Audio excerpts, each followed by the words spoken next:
Chapter 586. I like that you're so smart. Su Peijian was still daydreaming. Hui Yifan's hand had already reached into her clothes. Don't worry. I'll have someone come over tomorrow to measure you and order a dress. I promise you'll be in the limelight on the anniversary. Really? Su Peijian put her hand on his shoulder and leaned close to his cheek. If that's the case, I really have to thank you first. Okay. You can start now and express your gratitude. Hui Yifan's hand tightened and Su Peijian's clothes were torn in half. Su Peijian glared at him. This man could be very perverted sometimes.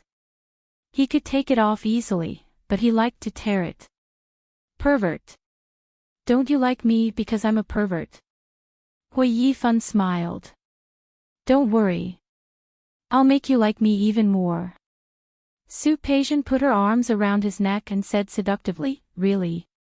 Then prove it to me. My pleasure. On the sofa in the living room, the two of them rolled together.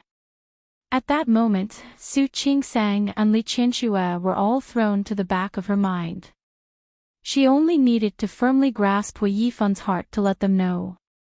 Su Peijian also had the right to be on equal footing with them. Before Su Qinghui came, he had planned to call Su Peijian in addition to Su Qingsang. He wanted to ask her how she was doing recently. Especially after parting on bad terms with Li Qianxue, he wanted to know how Su Peijian was doing recently. It had nothing to do with anything else. After so many years of caring for her, he was used to thinking about his daughter. However, to his disappointment, Su Peijian didn't answer his call. He called Su Peijian several times, but she didn't answer. Su Qinghui could have called Xiang Kaiping directly. But if he did that, something else might happen. After thinking about it, Su Qinghui could only send Su Peijian a message, telling her that he had come to Rong City and that he wanted to see her if possible. Unfortunately, Su Peijian still didn't reply. Su Qinghui knew that he probably wouldn't be able to see Su Peijian this time. If she wasn't willing to see him, given her personality, she definitely wouldn't pick up his call. After finishing his work, Su Qinghui was about to book a plane ticket back to Lin City when he received Su Qingsang's call. She told him that he had been invited to Tianyu Group's anniversary celebration next week. Anyway, he was also in Rong City. If he went to attend, he could also get to know some people in Rong City's business circle, which would also be helpful to him. Su Qinghui, whose company had just started to make progress, certainly wouldn't let go of this opportunity.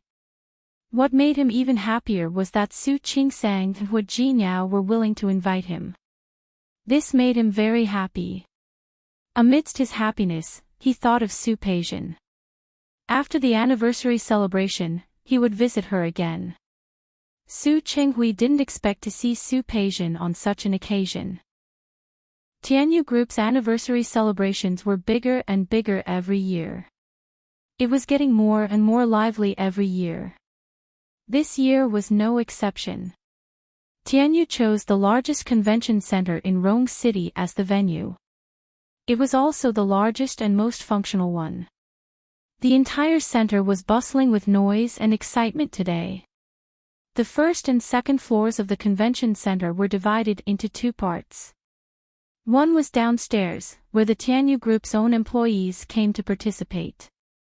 They could hold all kinds of activities here, such as raffles and buffets.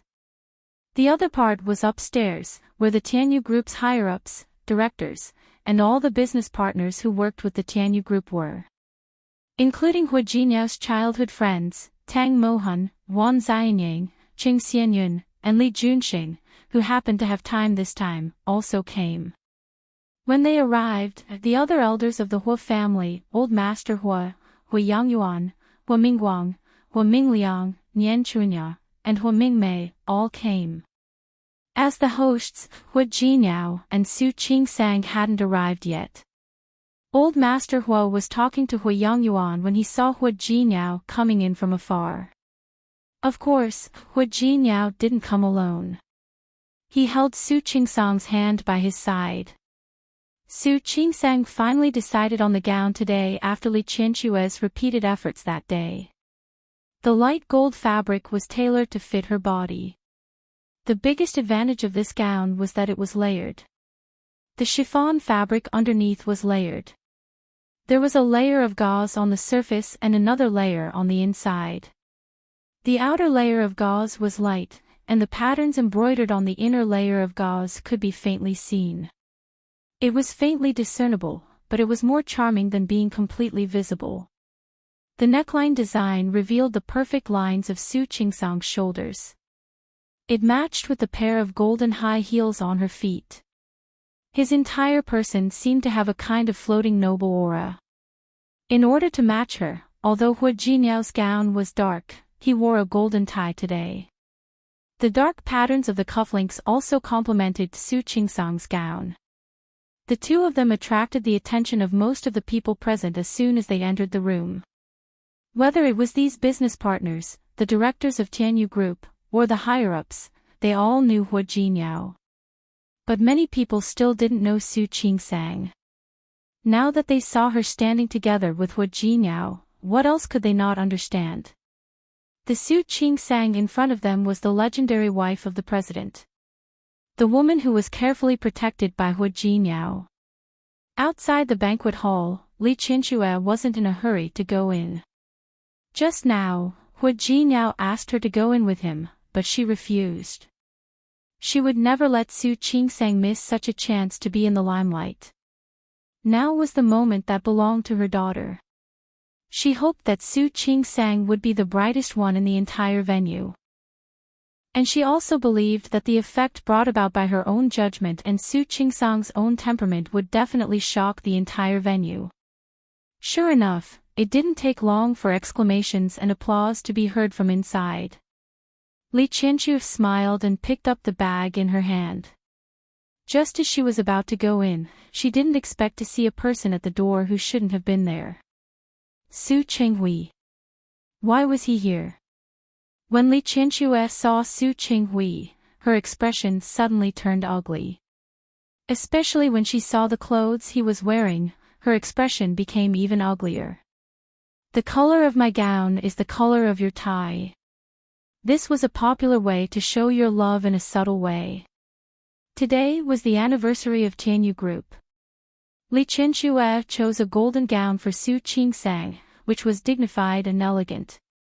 The color he chose for himself was dark red. It was a happy day for the other party, so it was also very appropriate for her to wear red.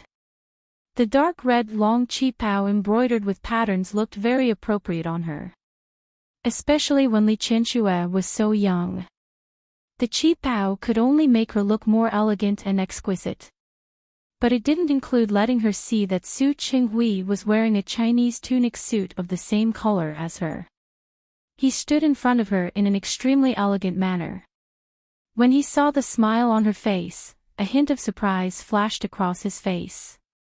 Especially when he saw her qipao, the smile on his face became even more obvious. Su Qinghui. You, Qianxue, don't we have a tacit understanding? Su Qinghui seemed to know what she wanted to say and interrupted her. For him, if Li Qianxue's understanding of him was 10 points, then his understanding of Li Qianxue was at least 30 to 40 points. On such a day, Li Qianxue would definitely wear a relatively festive dress. But she had never liked bright red. Dark red was a very good choice. It was elegant and dignified, but also festive. All the celebrities who came and went liked to wear dresses, but Li Qianxue actually liked qipaos. This was something he also knew. Therefore, it was most suitable for him to wear a Chinese tunic suit to face her. And now that he saw Li Qianxue, he knew that he had made the right bet. Hu Jinyao. Hu Jinyao, you're really something. He actually didn't mention a word. He actually invited Su Qinghui. If Li Qianxue had known, she definitely wouldn't have come.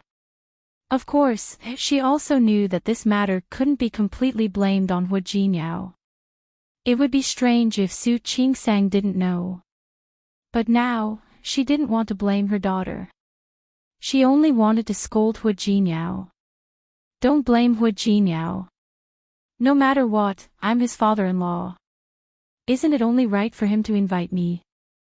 After Su Qinghui received Su Qingsang's call, he knew that Li Qianxue would also come to this banquet. Although Su Qingsang's tone didn't say it explicitly, it was already quite obvious. This was also the reason why he tried his best to guess what Li Qianxue would wear. Fortunately, he guessed correctly. It's only right. Of course it's only right.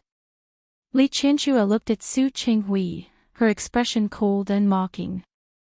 Speaking of which, Su Qinghui, I really have to admire you. You treated Qingsang like that, but you can still make her help you like this. You're becoming more and more good at buying people's hearts.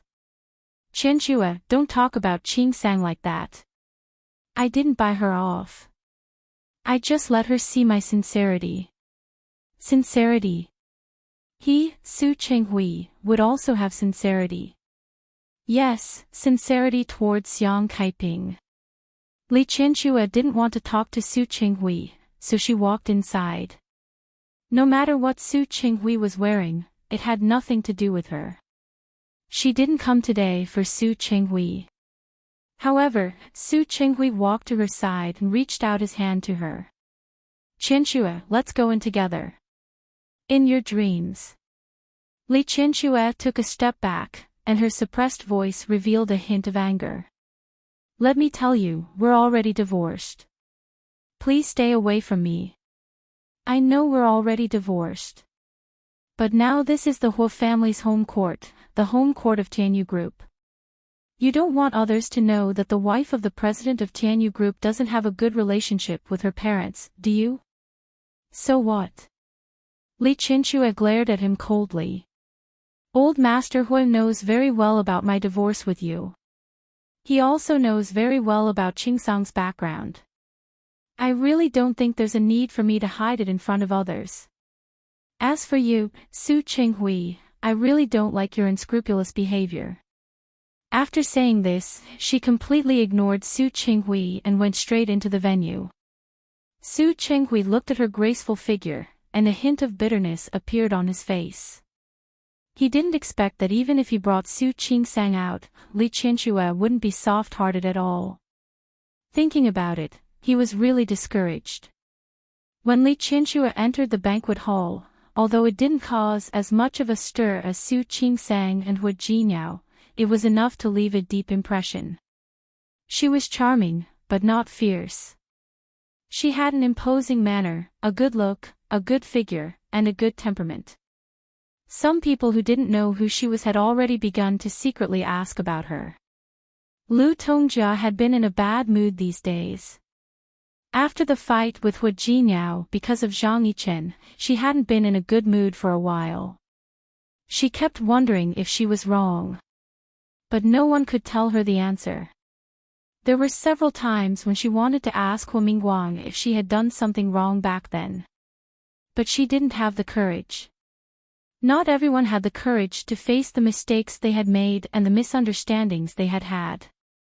Lu Tongjia was the same. She could only remind herself over and over again that she was not wrong. She was not wrong at all.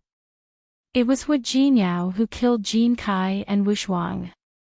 It was all Hu Jinyao's fault.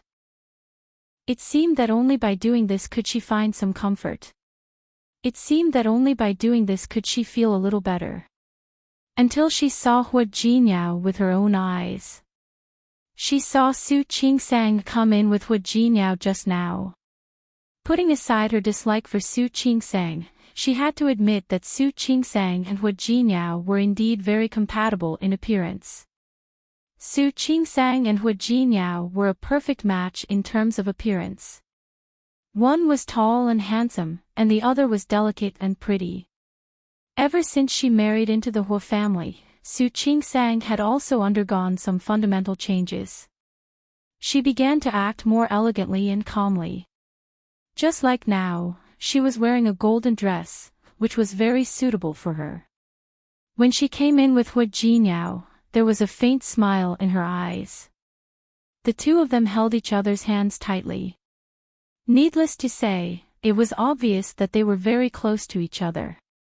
Such a scene was a little harsh in Lu Tongjia's eyes. Stop being dirty. Only Hu Jinyao believed in her innocence. Now, looking at the two of them showing off their love, she only felt suffocated.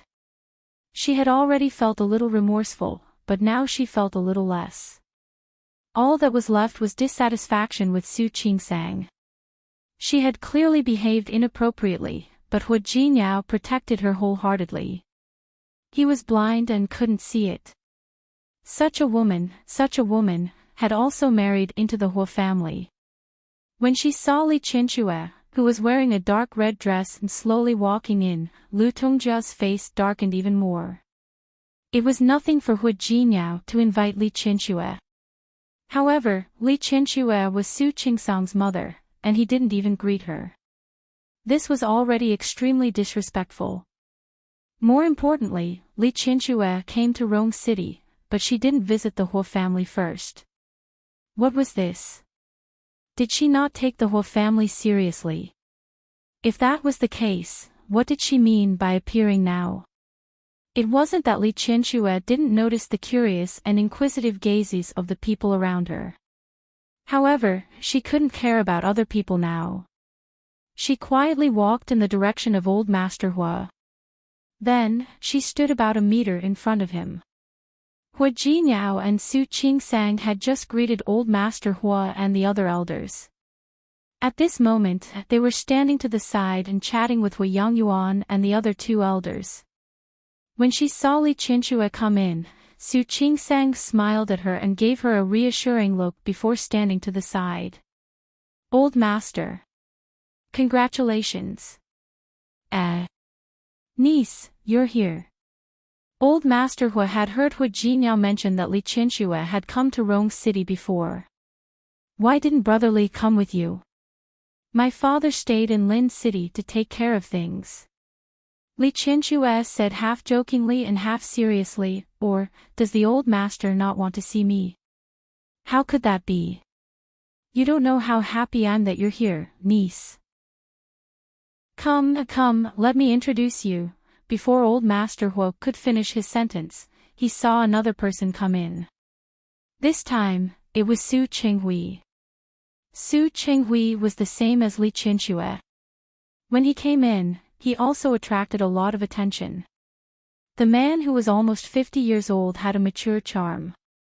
He had the maturity and steadiness that had accumulated over time, and his appearance was elegant. Most importantly, after the divorce, Su Qinghui was more calm and composed than before. The sharpness and obsession that he once had disappeared, and he looked very different from before. The dark patterned Chinese tunic suit made him look even more elegant and handsome. People would believe it if they said that he was less than 40 years old. Step by step, he walked steadily to Old Master Hu. Hello. You're Old Master Hu Yangping, right? I am, and you are. Just by looking at Su Qinghui's appearance, Old Master Hu had already guessed who he was. I'm Su Qinghui, Qingsang's father. Su Qinghui reached out his hand to Old Master Hu. His expression was calm and apologetic. I'm sorry. When Qingsang and Jinyao returned to Rong City, I happened to have some things to deal with, so I didn't come to visit the Hu family immediately. I'm sorry. He openly admitted his mistake, and the expression on his face was sincere and calm. Old Master Hu reached out and shook hands with him. In-law, you're welcome. It's all a small matter. We're not that polite people. That's because Old Master Hu is magnanimous. He doesn't care about us juniors. As Su Qinghui spoke, he took out a small box from his pocket. It's my first time meeting you, so I didn't prepare anything. I prepared a gift in a hurry. I hope you'll like it. You're welcome, you're welcome. Old Master Hu looked at Su Qinghui and didn't refuse his gift. His gaze fell on Li Qianxue, and then looked at Su Qinghui. His eyes looked over, and they were very shrewd. Nephew, did you come with niece? The way they addressed each other as eldest niece and eldest nephew was very intimate. Invisibly, the distance between the two sides was shortened a lot. No. Yes. Two different voices sounded at the same time. Old Master Hua looked at Su Qinghui, and then at Li Qianxue. He heard that they were divorced. It turned out that the two of them appeared one after the other, and they were wearing the same color gowns, so he thought, Old Master, I still have something to say to Qingsang. Excuse me for a moment. It wasn't that Li Qianxue didn't want to give Old Master Hua face, but her disgust for Su Qinghui had overwhelmed everything else. She glanced at Su Qinghui coldly, and then bowed to Old Master Hua with great respect. Old Master, I'll talk to you later. She turned around and walked in Su Qingsang's direction. Before she left, she didn't even look at Su Qinghui out of the corner of her eye. Su Qinghui looked at Li Qianxue's back and smiled bitterly. Li Qianxue actually didn't give him face at all. She didn't even want to pretend in front of outsiders. Nephew. Old Master Hua's words brought Su Qinghui back to his senses. He looked at Old Master Hua very gently. Old Master, I'm sorry. Old Master Hua waved his hand. It's not that I'm sorry. Every family has its own difficulties. I understand. But you're here today. It's just in time. I have something to talk to you about. Talk to him.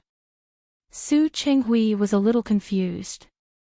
What did he want to talk to him about? Speaking of which, nephew is a lucky man. His daughters are all more capable than the other. Su Qinghui stood there. For a moment, he didn't quite understand what Old Master Hua meant. Old Master. It's a little too early to talk about this matter now. But I think since our children have come this far, it's naturally a matter of time. Naturally, success will follow when the conditions are right, don't you think so? Come this far. Which step was this step? Su Qinghui didn't quite understand and was about to ask. On the other side, there was another commotion at the entrance of the venue. Someone came in. Su Qingsang and Hua Jinyao had just greeted a few elders of the Hua family. The two of them didn't have time to catch their breath. Su Qinghui and Li Qianxue came in. She saw that Li Qianxue didn't give Su Qinghui any face. She directly left him and walked towards her. The bosses of two business partners happened to come over at this time to greet Hua Jinyao. After greeting them, Hua Jinyao introduced Su Qingsang to them. Su Qingsang greeted him with a smile that was appropriate for the occasion. Li Qianxue walked over at this time. Let me introduce you. This is the CEO of the Li Corporation in Lin City, Ms. Li Qianxue. She's also my mother-in-law. Hua Jinyao generously introduced Li Qianxue to some business partners. He also roughly told her about the other party's identity and the type of business the company operated. He was so polite. Li Qianxue originally wanted to blame him for calling Su Qinghui over but not informing her, but she couldn't say anything else. Like Su Qingsang, at such a time, she could only greet these people with a smile on her face. After a round, she received several business cards. Some of them might indeed be able to form a cooperative relationship with the Li Corporation in the future. She accepted Hua Jinyao's favor, so it was naturally not good for her to find him to settle the score with Su Qinghui. However, when there was no one around, she gave Su Qingsang a look. The matter between her and Su Qinghui would naturally be handled by their elders. If Su Qingsang wanted to help Su Qinghui, she couldn't object, but she would indeed be very disappointed. Su Qingsang seemed to know what she was thinking and stepped forward to hold her arm. She had a flattering smile on her face. Mom, I was wrong. She apologized in a low voice.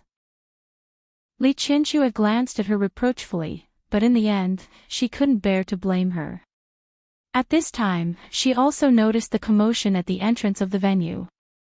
She turned her head with Su Qingsang, and the mother and daughter saw the figure who came in at the same time. Li Qianxue and Su Qingsang frowned at the same time. The woman who came in slowly was none other than Su Peijian. They weren't the only ones who saw it. Su Qinghui also saw it. Chapter 587. The commotion at the entrance of the venue was obviously caused by Su Peijian. Speak of the devil. Naturally, old Master Huo also saw Su Peijian, who came in with Hui Yifan. With a smile on his face, he looked at Su Qinghui warmly and teasingly. Nephew, I'm afraid you came to Rong City because of Peijian, right? Because of Peijian. What happened to Peijian? Su Qinghui still didn't understand the situation, so he didn't rush to answer. His eyes were fixed on Su Peijian. He didn't know Hui Yifan, who was standing next to Su Peijian, but that didn't affect the expression on Su Peijian's face. Su Peijian always knew what she wanted. Her facial features were bright and beautiful, completely different from Su Qingsang's. In contrast to Su Qingsang's golden dress, Su Peijian had chosen a very festive bright red dress. One-line collar design, narrow waist, long tail. Su Peijian, who entered the venue in heels that were nearly 10 centimeters high, was extremely ostentatious at this moment. Bright, beautiful, sexy. Everyone's gaze fell on her. It wasn't just because she was accompanied by Hui Yifan, the vice president of Tianyu Group. It was also because of the feeling she gave off. She held Hui Yifan's hand and walked step by step towards old Master Hua. Hui Yifan held Su Peijian's hand with one hand and leaned close to her ear at the same time. I told you, I will make you the most dazzling existence today. Thank you. Su Peijian looked straight ahead, and the smile on her face became more and more meaningful. But I can do it without you. I like how confident you are. Hui Yifan smiled. As the two of them spoke, they walked through the crowd and stood in front of old Master Hua. Grandpa Hua. Grandpa. Su Peijian was the first to greet them. The smile on her face was very friendly. I'm a little late. Grandpa Hua, please don't take offense. How could that be? Old Master Hua looked at Su Peijian, and the smile on his face didn't stop. Peijian, you're dressed up very well today. Very festive. Thank you for your compliment, Grandpa. Yifan had picked this suit. I didn't expect him to have such good taste. My foresight is naturally good. As Hui Yifan spoke, his eyes finally turned to Su Qinghui.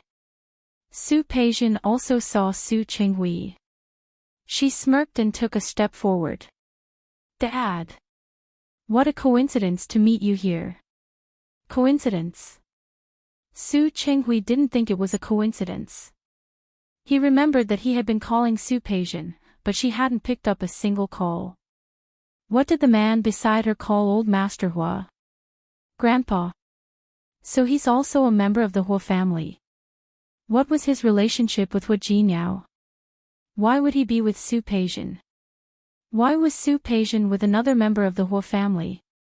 Dad. The smile on Su Peijian's face did not fade because of Su Qinghui's shock. Instead, she took another step forward and stood directly in front of Su Qinghui. Are you so happy to see me here that you forgot to speak? Su Qinghui came back to his senses. He looked at Su Peijian, then at Hui Yifan, who was standing behind her. Peijian, this is, hello, uncle. Hui Yifan stepped forward and extended his hand to Su Qinghui. My name is Hui Yifan. I'm Hua Jinyao's cousin. I'm now the vice president of Tianyu Group. Su Qinghui looked at Hui Yifan. He had a good temperament and a good temperament. There was nothing to say about his height and appearance.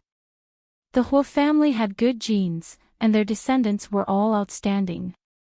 However, the man in front of him had shrewdness in his eyes, and there was a hint of arrogance in his expression.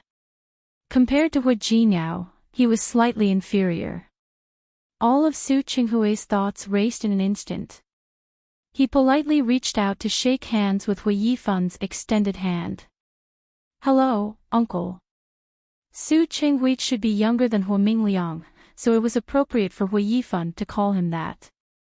Letting go of his hand, he took a step back and stood next to Su Peijian again. "I've heard Peijian talk about you many times. I finally have the chance to meet you today." Hu Yifan gently placed his big hand on Su Peijian's shoulder and looked at Su Qinghui with a sincere smile on his face. "Since you have the opportunity to be in Rong City this time, why don't we pick a time later to discuss the matter between me and Peijian?" Su Qinghui's expression was calm. He was an extremely smart person. After listening to Hu Yifan's self-introduction, the way he looked at Su Peijian was a little different. Su Peijian knew that he was in Rong City, but she deliberately didn't answer his call. She chose to appear on such an occasion because she was sure that he wouldn't reject her. "The matter between you and Peijian." Su Qinghui's voice was indifferent. "Are you referring to your relationship or something else?" "Of course it's something else." Hu Yifan smiled brightly. "To be able to get the elders from both sides together, of course it's to discuss my marriage with Peijian." "Marriage?" Su Qinghui looked at Hu Yifan and then at Su Peijian. Finally, his eyes fell on Su Peijian's face, but his words were directed at Hu Yifan. "How long have you known each other? How long have you been dating?" "We've known each other for more than 3 months. If you're talking about dating, it's only recently." Hu Yifan told the truth. Su Qinghui frowned and stared at Su Peijian's face without blinking. 3 months. Dating is only recently, and you've already decided to get married? Is there a problem? Dad? Su Peijian smiled faintly and held Hu Yifan's arm with her hands. "Do you think it's too fast?" "But we don't think it's fast at all." Su Qinghui looked at Su Peijian. His eyes were pure and unfamiliar. She was his daughter. He had held her in the palm of his hand and cared for her for more than 20 years. He had almost never scolded her. But now, he felt that he didn't recognize this daughter anymore. "You've already decided?" "Yes." Su Peijian smiled brightly and looked at Hu Yifan. The love in her eyes was obvious. "If I wasn't sure, why would Yifan bring me to such an occasion?" Su Qinghui's expression was serious. He wanted to say something. On the other side, old Master Huo also heard the commotion. He laughed twice. Good, good, good. I'm old, and I like to see my children happy. If Yifan and Peijian can really be together. It's also a joyous occasion. Nephew, since you have time today, we can have a good talk about this. Su Qinghui didn't respond to old Master Huo's words. He just stared at Su Peijian, as if he wanted to see into the depths of her heart. Su Peijian didn't avoid his gaze. Instead, she looked at Su Qinghui calmly. Su Qinghui narrowed his eyes slightly. Before Su Peijian could react, he suddenly reached out and pulled her to his side. Before pulling Su Peijian away, Su Qinghui forced himself to maintain his composure. He turned around and looked at old Master Hua. "Old Master, I'm sorry. I have something to discuss with my daughter. Excuse me for a while." "It's okay. Help yourselves." Old Master Hua pointed to the side as he spoke. "The row of rooms at the back over there is specially prepared for guests to rest." "Okay. Thank you." After saying this, Su Qinghui took Su Peijian's hand and walked to the back. Su Peijian wanted to pull her hand back, but Su Qinghui held it tightly. She was a little helpless. She couldn't break free, so she could only let Su Qinghui take her to the back. As they walked, she saw Su Qingsang and Li Qianxue standing not far away from the corner of her eye. She had been maintaining a good demeanor, but at this moment, there was finally a slight crack in her demeanor. Su Qingsang and Li Qianxue saw Su Peixian come in just now, but neither of them moved. No matter what Su Peixian's purpose was with Hui Yifan, they wouldn't be afraid. Another principle was that as long as Su Peixian didn't cause trouble and didn't take the initiative to provoke her, Su Qingsang and Li Qianxue wouldn't take the initiative to do anything to her. This was a tacit understanding between the mother and daughter that didn't need to be said. So they watched Su Peixian and Hui Yifan walk to Old Master Hua, and then watched them chat there. They watched Su Peixian and Hui Yifan talk to Su Qinghui. Although they were far away, they couldn't hear what they were talking about. But Li Qianxue and Su Qingsang weren't stupid. At this point, they could more or less guess what was going on. Now seeing Su Qinghui hurriedly pull Su Peixian away, the mother and daughter looked at each other. They didn't quite understand what Su Qinghui wanted to do. What was going on? But Li Qianxue was sure of one thing. That was, Su Peixian was really going to marry into the Hua family. She turned to face Su Qingsang, and there was a hint of worry in her eyes. As if knowing what she was thinking, Su Qingsang squeezed her hand with an indifferent expression. "Mom, don't worry. I'm fine." Whether Su Peixian was really going to marry Hui Yifan or not, it didn't affect her at all. Li Qianxue couldn't help but be worried. Su Peixian's hoarse cry that day seemed to be right beside her ears. It wasn't that she hadn't thought about whether she was being too cruel to Su Peixian. But if she wasn't cruel to Su Peixian, she would have to be cruel to Su Qingsang. If that was the case, she was even more unwilling. Su Qinghui didn't notice the mother and daughter's gazes. With a serious expression, he held Su Peixian's hand and went to the lounge in the back. As he closed the door, Su Qinghui turned to face Su Peixian. He wasn't in a hurry to speak. His eyes, which were usually gentle and refined, were now faintly sharp as they landed on Su Peixian. Su Peixian felt uncomfortable under his gaze, but she forced herself not to show it. "Dad, why are you looking at me like that? Is there something on my face?" As usual, Su Peixian looked at Su Qinghui with a bit of a spoiled tone. However, Su Qinghui wasn't in the mood to joke with her like before. Why? Like Li Qianxue, Su Qinghui wasn't stupid.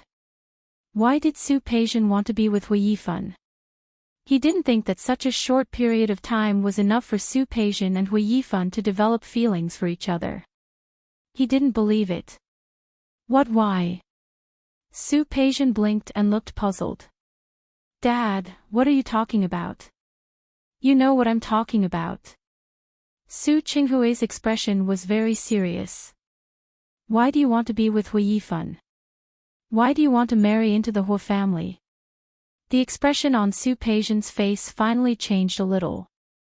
She stopped smiling and stared at Su Qinghui. "Dad, what do you mean? What do you want?" After all, she was the daughter he had raised for so many years. Su Qinghui still had a basic understanding of her. "What do you want?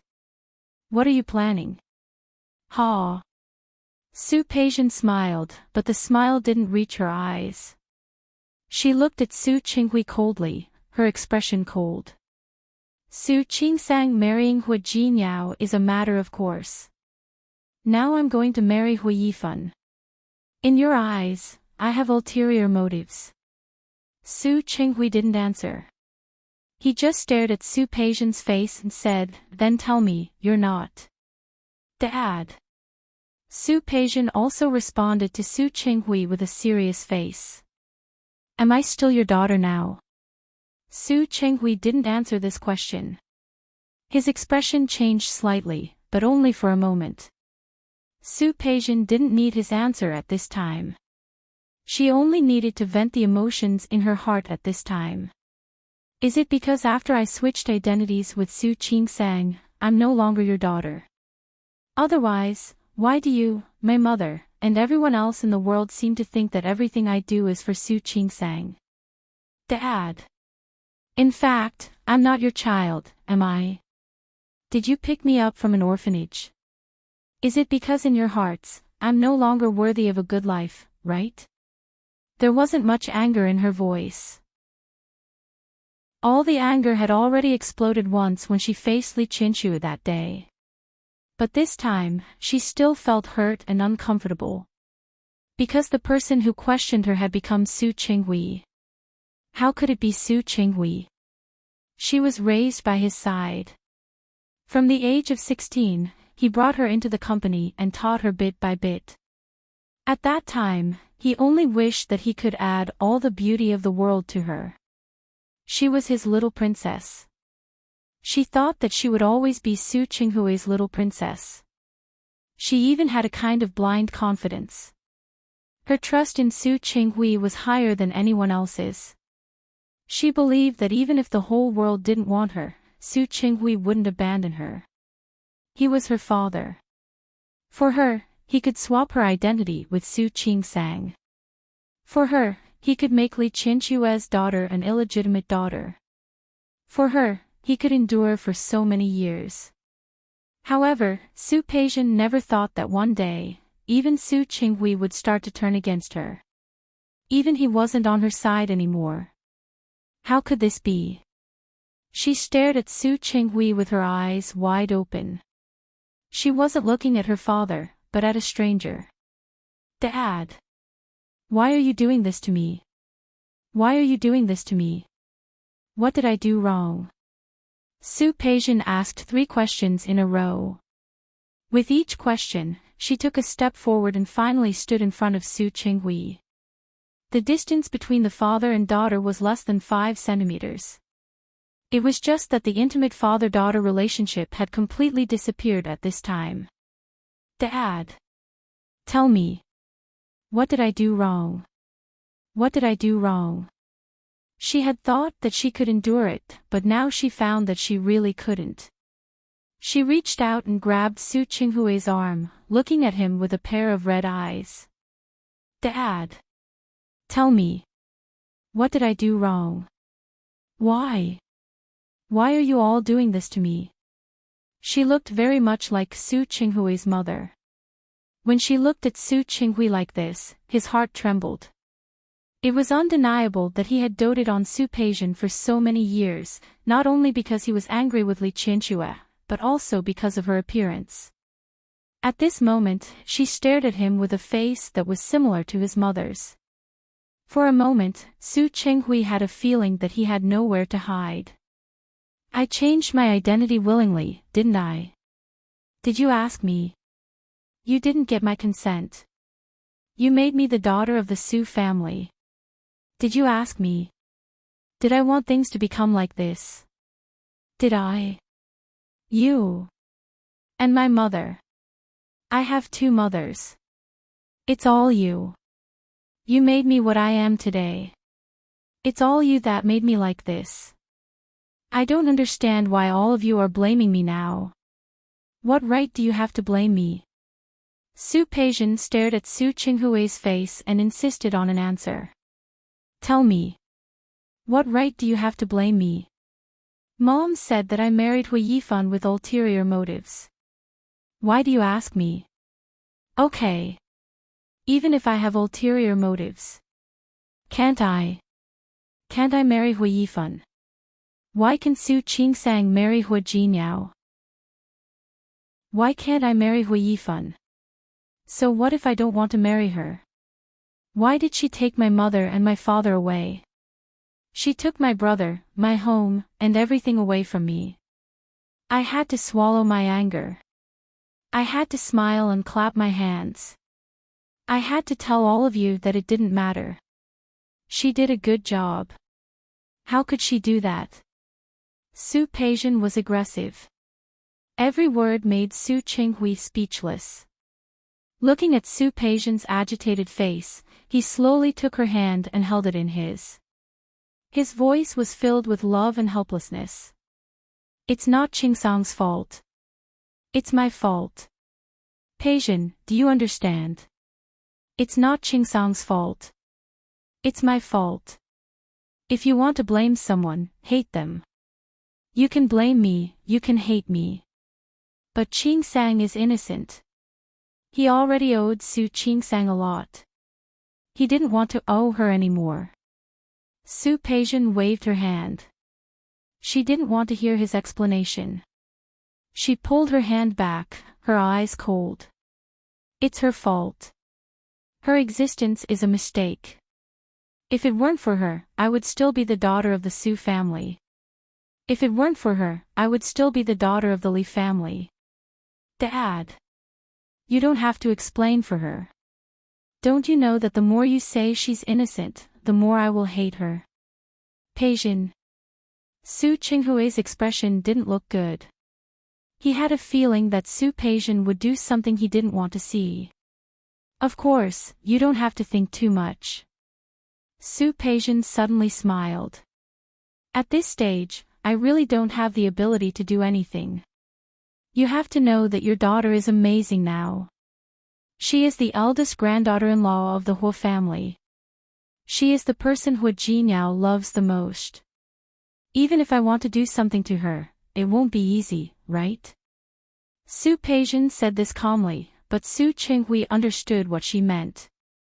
If I give you a chance, you will really? Yes, I will. Su Peijian raised her eyebrows and looked at Su Qinghui boldly. Why wouldn't I? After all, she took everything from me. Isn't it right for me to repay her a little? Su Peijian. Su Qinghui called out the name rather weakly. He felt a little uncomfortable in his heart. He was panting heavily. I've said it before. I'm sorry about this. It's my fault. You, Dad. Su Peijian suddenly smiled. She tilted her head and looked at Su Qinghui coquettishly. Look at you. Are you crazy? You are you, and she is she. I didn't say I would forgive you for your mistake. Su Peijian smiled, very openly. But under that smile, it was desolation. Why? From the moment she changed her identity until now, no one asked her if she wanted to accept such a fate. No one cared about her and asked if she was not used to such a change of identity. Her mother, who had raised her for more than 20 years, and her father, who had doted on her for more than 20 years, was not there. Every single one of them was worried and afraid. They were afraid that she would do something to Su Qingsang.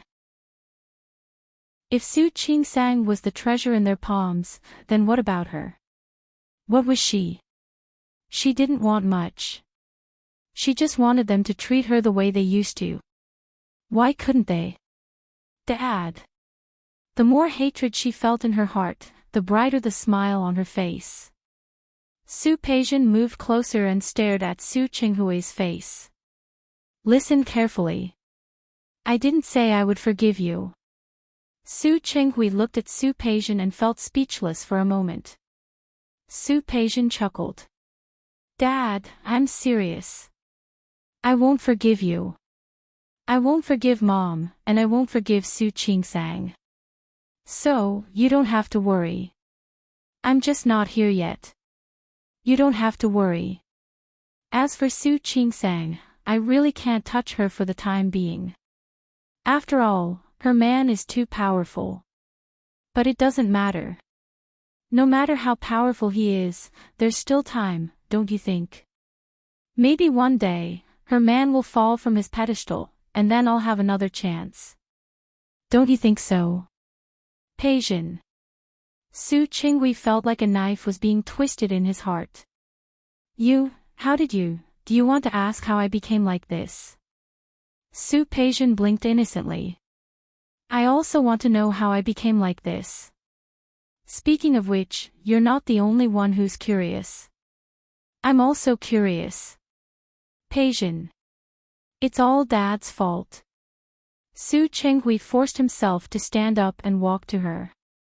He looked at her with a pained expression. Peijian, everything is Dad's fault. I promise you, you're still the daughter of the Su family. Come back to Lin City with me. I promise, we can be like before. Okay. No. Su Peijian shook her head. Dad, it's useless. Me, you, my mother, and Su Qingsang, we can't go back. You should have known since the day you changed our identities. Peijian, okay. Let's not talk about it. I still have something important to do today. So, I won't accompany you. Su Peijian bowed and gave Su Qinghui a very appropriate European court salute. When she got up again, there was only a faint but appropriate smile left on her face. What exactly do you want to do? Chapter 588. Only the father and daughter were left in the guest room, but the atmosphere was quite tense. Su Peijian didn't seem to feel the tense atmosphere. She was completely indifferent to the anxious look on Su Qinghui's face. Dad, look at you. You're anxious, aren't you? Don't worry. I just said that Su Qingsang's man is very powerful. Even if I want to do something now, I can't do it. She smiled sweetly and patted Su Qinghui on the shoulder. Don't be nervous, don't be nervous. It's my big thing. It has nothing to do with her. As for what her life will be like in the future, I can't guarantee it. After all, I really hate her. I can't help it. She was born to be annoying.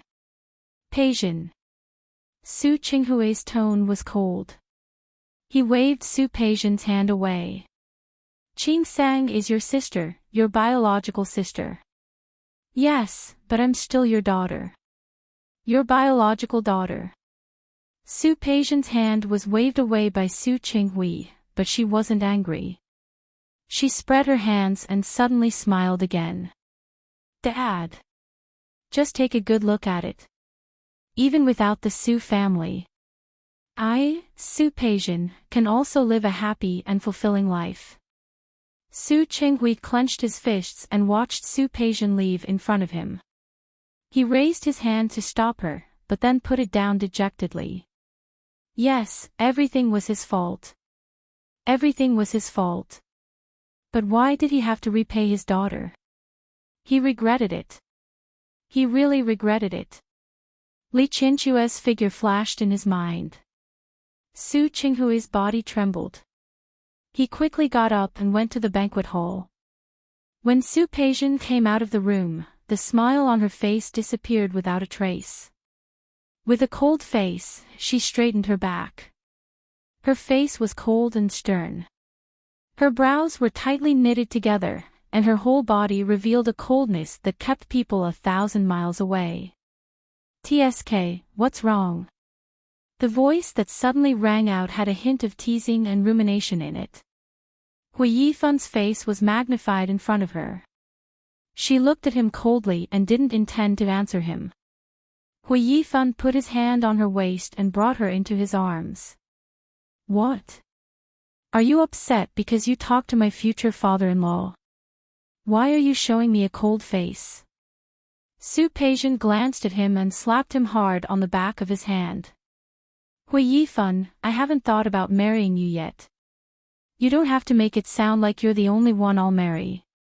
Tisk, if you say that, I'm really sad. Hui Yifun grabbed her hand, which was about to pat him, and kissed it. I think I've already shown my utmost sincerity today. What? Are you still not satisfied? Su Peijian looked at him coldly and snorted. I will only be satisfied when you help me push Su Qingsang and Hu Jinyao into the mud. TSK. How ruthless. Hui Yifun clicked his tongue, but in the end, he laughed rather wickedly. But I like your ruthlessness. Let's go. Let others do the good work. Let us be the bad guys. The corners of Su Peijian's lips turned up as she held Hui Yifun's arm. That was right. Who wants to be a good person? Who can take the role? Right now, she just wanted to be a bad person. Su Qing-sang, Li Qinxue, Su Qinghui. No matter who it was, she wouldn't forgive them. She looked up at Hui Yifan, her eyes flashing with a hint of gloom. By the way, you helped me make such a big splash today. I have to repay you no matter what, right? What do you want to do now? Hui Yifan looked at Su Peijian and felt that the calculation on her face was too much to his taste. Nothing. I'm just thinking that no matter what, I should let my good sister make a name for herself. After all, no matter what, she is still the young mistress of the Huo family. She is the wife of the president of the Tianyu group. Don't you think so? Hui Yifan narrowed his eyes and almost instantly understood what Su Peijian meant. The corners of his lips curled up, and there was a hidden meaning in his smile. That's right. The banquet was about to begin. According to the tradition of previous years. As the president of the Tianyu group, Wu Jinyao had to go on stage to give a speech every year. This year was no exception. At this time, a few elders of the Huo family were standing not far from him. In front of him, in addition to Su Qing-sang, there were also a few of his childhood friends, Wan Xianying, Su Changlong, Tang Mohan, and Qing Xianyun. Tang Manlu and Li Wanyu were also there. However, Tang Manlu was a little embarrassed when she saw Su Qing-sang. Li Wanyu didn't. She affectionately hooked her arm around Su Qing-sang's arm and talked to her. Su Qing-sang chatted with Li Wanyu, but she was a little absent-minded. Su Peijian and Su Qinghui had disappeared for a long time, and they hadn't shown up yet. She wasn't worried that Su Peijian would do anything to her at such a banquet, but she didn't like the feeling of being stared at. On the other side, standing with the elders of the Huo family was Li Qinxue. No matter how much Li Qinxue disliked Lu Tongjia, she still had to give face to the Huo family on such an occasion. Lu Tongjia did the same. The two of them stood together and didn't talk much. The atmosphere was even a little awkward. However, the two of them weren't in a hurry to leave. Instead, they talked from time to time. Li Qinxue was also looking in the direction of the entrance of the banquet. Ever since she knew that Su Peijian insisted on being with Hui Yifan, she knew that this adopted daughter of hers wouldn't be too obedient. She was ambitious and ambitious. She was indeed worried that Su Peijian would do something. She couldn't help but look in Su Qing-sang's direction because of her worry. At that moment, Wu Jinyao also walked towards Su Qing-sang. He stood in front of her, unable to hide the amazement in his eyes. Today, Su Qing-sang looked like someone who had walked out of a painting of a court lady. The light gauze dress made her look elegant and graceful. Her skin was soft as if it were boneless. She didn't need to wear heavy makeup. Just a simple description was enough to make her look outstanding. Wife. Wu Jinyao called her in a low voice. There was a hint of charm in his voice. Later, come on stage with me to give a speech. Me? Su Qing-sang was stunned. Go up with you. What's wrong? You're my wife. If you don't go up with me, who will? Wu Jinyao took her hand and smiled at Li Wanyu, who was standing next to her. He looked Su Qing-sang up and down. Today, Su Qing-sang was absolutely stunning. My wife is so beautiful. I should at least introduce her to them, right? Su Qing-sang pressed her lips into a straight line. When she met Wu Jinyao's eyes, she nodded slightly. Wu Jinyao smiled. He took her hand and let her stand beside him. Don't be nervous. The people who came today all have a cooperative relationship with the Huo family. Even if they don't, they still have to respect the Huo family. In addition to those in the business world, there were also some people in charge of related departments. Those people had a close relationship with the Huo family. They would give face to the Huo family. Who would dare to have any objections? I say, little sister-in-law, you should go up. Otherwise, brother Jinyao won't be able to show off later. Li Wanyu was also very good at making fun of people. Su Qingsang blushed. In the end, he didn't object. She turned around and found that Li Qinshue was looking in her direction. She smiled at Li Qinshue to reassure her. Only then did she hold Hu Jinyao's hand and walk up the stage with him. Every year at Tianyu Group's anniversary celebration, the president would give a speech. In the past, Hu Jinyao didn't like such occasions. When he wanted to give a speech, he would let Hu Mingguang go on stage. Speaking of which, this was also his first year speaking at the anniversary celebration. It was all because of Su Qingsang. He wanted the entire Rong city to know that Su Qingsang was his wife, the wife of the president of Tianyu Group. The MC read the opening remarks on stage. Hu Jinyao held Su Qingsang's hand. He was looking at her, and Su Qingsang was also looking at him. Hu Jinyao was also very handsome today. The two of them looked at each other and smiled. There was a faint affection in their eyes. Su Peijian also saw this scene from afar. She sneered, picked up the wine glass in front of her, and glanced at Hu Yifan. Have you prepared everything? Of course. Hu Yifan picked up the wine glass beside him. You're my queen now. Your words are like an imperial edict to me. Su Peijian ignored what he said. She gave him a cold look and turned to look at Hu Jinyao holding Su Qingsang's hand and going up the stage. Hu Jinyao stood still on the stage. Su Qingsang looked at him with gentle eyes. He didn't need to make any more movements or say any more words. As long as he stood there, he would be a glowing object. Hello, everyone, I'm Hu Jinyao. Thank you for taking the time to attend Tianyu Group's grand event. It has been nearly 50 years since Tianyu Group was established. From my grandfather, Hu Yangping, to me, we have been committed to turning Tianyu Group into an international group. After Hu Jinyao finished speaking, he suddenly changed the topic. Just now, before I went on stage, my assistant asked me, "Why didn't you go on stage to speak in the past, but suddenly this year?" I said, "Because I have something very important to tell everyone today.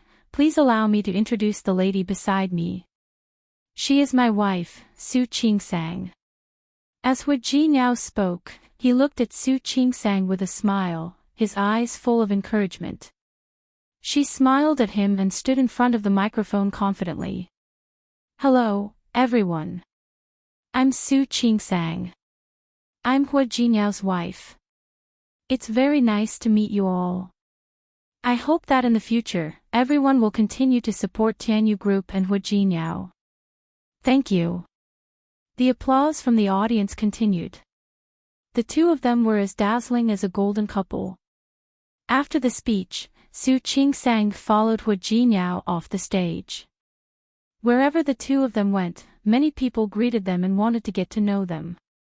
Su Qingsang actually didn't like such occasions, but she was willing to endure it for Hu Jinyao. After Hu Jinyao's speech, it was Hu Mingguang's turn. After these speeches, there would be a performance. This was a program that was arranged every year. This year was no exception. After a popular domestic group sang an opening song on stage, the entire atmosphere began to liven up. After the two songs were over, the next part was supposed to be a magic show. This time, Tianyu Group made the gala very lively. That magician was also very famous in the industry. He kept changing all kinds of tricks on the stage. The audience knew that it was fake, but they were still dazzled. Hu Jinyao had heard Yang Wenchang mention before that the end of the magic show was a trick that changed into a car. That car was this year's special award for the most outstanding employee. However, he didn't expect that in the end, the magic show didn't change into a car. Instead, a white piano appeared.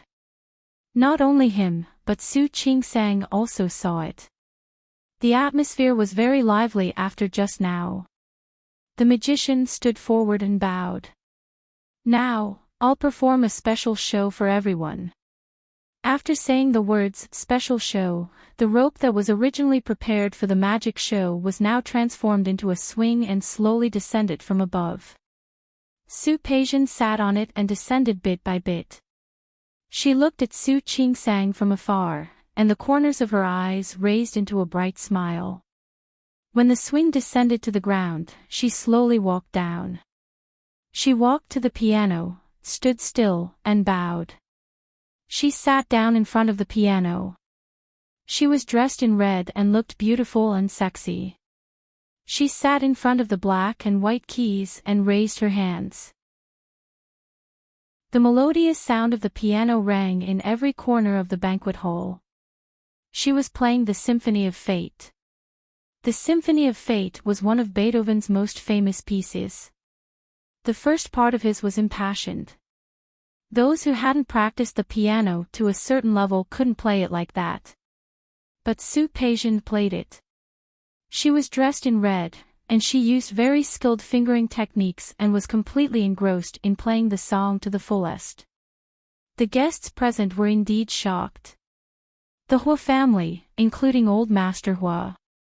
Li Qianxue stood in the distance and looked at Su Peijian. She wasn't as engrossed in the sound of Su Peijian's piano as the other guests were. She only had one feeling now. Su Peijian would definitely make a big move next. She subconsciously looked in Su Qingsang's direction. Su Qingsang was also in the stands. Not only her, but also Hua Jinyao. Su Qinghui was also looking at the stage. Everyone's eyes were fixed on that place. Like Li Qianxue, he wasn't in the mood to appreciate Su Peijian's piano. In the past 20 years, he had heard enough.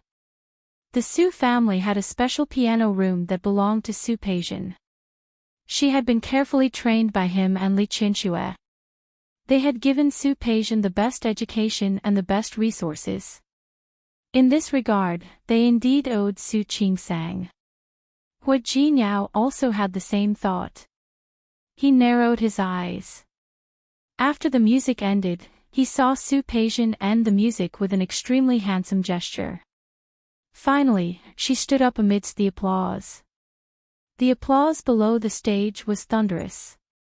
Su Peijian bowed to the ground, a faint smile on her lips. Thank you, everyone. Fate is very wonderful. I would like to give this song to you, and at the same time, to my dear sister, Su Qingsang. That's right, I'm Su Qingsang's sister, and also your President Hua's sister-in-law. My name is Su Peijian. Here, I would like to congratulate my sister first. As she spoke, she reached out in Su Qingsang's direction, and the lights of the banquet hall shone on Su Qingsang. Congratulations on marrying Mr. Hua Jinyao, and also on becoming the wife of the president of Tianyu Group. Chapter 589. The applause in the hall became even louder. Hua Jinyao's expression suddenly changed. Both Li Qianxue and Su Qinghui didn't look too good at this time. Everyone knew about this matter, but everyone intentionally ignored it. The impact of Su Qingsang and Su Peijian's identity swap was definitely not only on Su Qingsang's life as an illegitimate daughter for more than 20 years. Most importantly, she had lost all the resources that should have belonged to her. The best education, the best cultivation. Su Peijian was proficient in music, chess, calligraphy, and painting. Li Qianxue raised this daughter as a lady from a wealthy family. Playing the piano was just the simplest thing for Su Peijian. Not only could she play the piano, but she could also play the violin and the guzheng. For more than 20 years, she had not only enjoyed the parental love of Su Qinghui and Li Qianxue, but also the cultivation of these top-notch teachers. These were things that Su Qingsang could never make up for. Li Qianxue's heart shook and she almost vomited blood. She moved her toes and was about to walk forward. Su Chenghui blocked in front of her. Are you satisfied? Li Qianxue gritted her teeth and looked at Su Chenghui with her eyes wide open. Su Chenghui, are you satisfied? Is this what you want? Qianxue, calm down. Su Chenghui looked around and stepped forward to stand in front of Li Qianxue. You can't go up now. If things got out of hand, no one would look good. Su Chenghui. Of course you don't want me to go up. Of course, Li Qianxue knew that at this time, she couldn't go up and blame Su Peijian. If she really did that, things would definitely get worse. Her eyes were red. She lowered her head and almost cried. Su Chenghui, I hate you. Qianxue. I'm sorry. An apology was too weak. Su Chenghui turned to look at Su Peijian. He patted Li Qianxue on the shoulder and said, I'll go. Let him stop Su Peijian's madness and intensity. Li Qianxue glared at him. You don't understand. You don't understand at all. This battle had to be won by Su Qingsang herself. Today was a good day for Tianyu Group and Hu Jinyao. As the wife of the president of Tianyu Group, no one would care about whether Su Peijian could play the piano or not. They only cared about Su Peijian's letter of challenge. If Su Qingsang didn't play the guqin today, or if she didn't think of a way to defeat Su Peijian to prove herself, she would definitely be embarrassed on such an occasion. Su Chenghui, I hate you. Li Qianxue was extremely anxious. She was about to go on stage, but she saw that Su Qingsang, who had been standing there without moving, finally moved. Hu Jinyao knew from the moment Su Peijian threw out the challenge letter that Su Peijian didn't come with good intentions, but he didn't expect that Su Peijian would ask Su Qingsang to play the guqin. As far as he knew, Su Qingsang had no chance to learn these things. Qingsang. Hu Jinyao's expression was solemn. He reached out to hold Su Qingsang's hand. Su Peijian was really tired of living. She wanted Su Qingsang to play the guqin. He moved his toes and was about to step onto the stage. Su Qingsang glanced at him and shook her head. What Li Qianxue could think of, Su Qingsang could also think of. Today's battle must be fought by herself. Qingsang. I'm fine. Su Qingsang smiled at Hu Jinyao and said in a very low voice, If I embarrass you later, you can't despise me. I'll never despise you. Hu Jinyao looked at her with a fervent gaze. Su Qingsang smiled. That smile was a little satisfied and nostalgic. She leaned forward and kissed Hu Jinyao. Hu Jinyao heard her say in a very low voice, I need some energy, that's all. After kissing him, she smiled and went onto the stage, step by step, in Su Peijian's direction. The applause in the banquet hall became even louder. Even old Master Hu started clapping. Su Peijian stood on the stage, and the applause stopped for a moment. Su Peijian stood in front of the piano, a white piano, and a red dress. The scene was really pleasing to the eye. Su Qingsang and Su Peijian both had their own characteristics. Su Peijian was delicate, and Su Qingsang was elegant. Sister. Please. Su Peijian smiled faintly and raised her hand gently. She motioned for Su Qingsang to sit down beside her. Su Qingsang glanced at her and was in no hurry to sit down. Instead, she picked up the microphone in the middle. She walked to stand in front of Su Peijian and looked down at the audience. My sister started practicing the piano when she was 4 years old. Isn't she very good at it? Yes. Not only did the audience respond, but there was also applause. My sister has already played such a beautiful piano. I think even if I played with her, I probably wouldn't be able to amaze you guys. Su Qingsang said half jokingly and half seriously. There was a burst of laughter from the audience. She stood there, natural and unrestrained.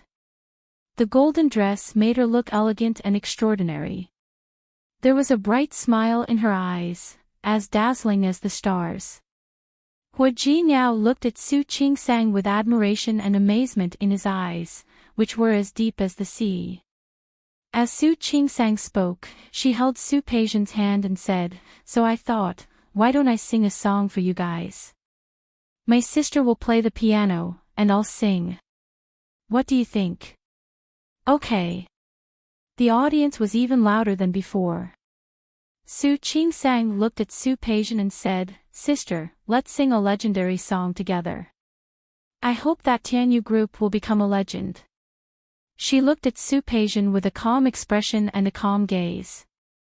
Su Peijian's hand, which was on the piano, had to restrain itself from clenching into a fist. Sister's legendary song should be better than the Symphony of Fate, right? She didn't move, so Su Qingsang joked again. There was faint laughter from the audience. Su Qingsang turned around and looked at the crowd. "Can you give my sister a round of applause?" "Thank you, everyone." There was applause from the audience. Su Peijian's smile froze for a moment, but she could only sit down with a smile. Su Qingsang nodded slightly. Even if Su Peijian was unwilling, she had no choice but to start playing the very famous legend. "Just because I saw you one more time in the crowd, I couldn't forget your face. I dreamed that I could meet you again one day, and from then on, I began to miss you alone." As soon as she spoke, everyone present was shocked. Even Hua Jinyao and the others had heard Su Qingsang sing before. But the feeling she gave them at that time wasn't as shocking as it was now. Su Qingsang's voice wasn't very crisp, but it was very pleasant to listen to. At this moment, she lowered her voice by an octave, and it sounded ethereal and beautiful. Her singing was not inferior to that of a diva. She stood there, accompanied by the soft sound of the piano.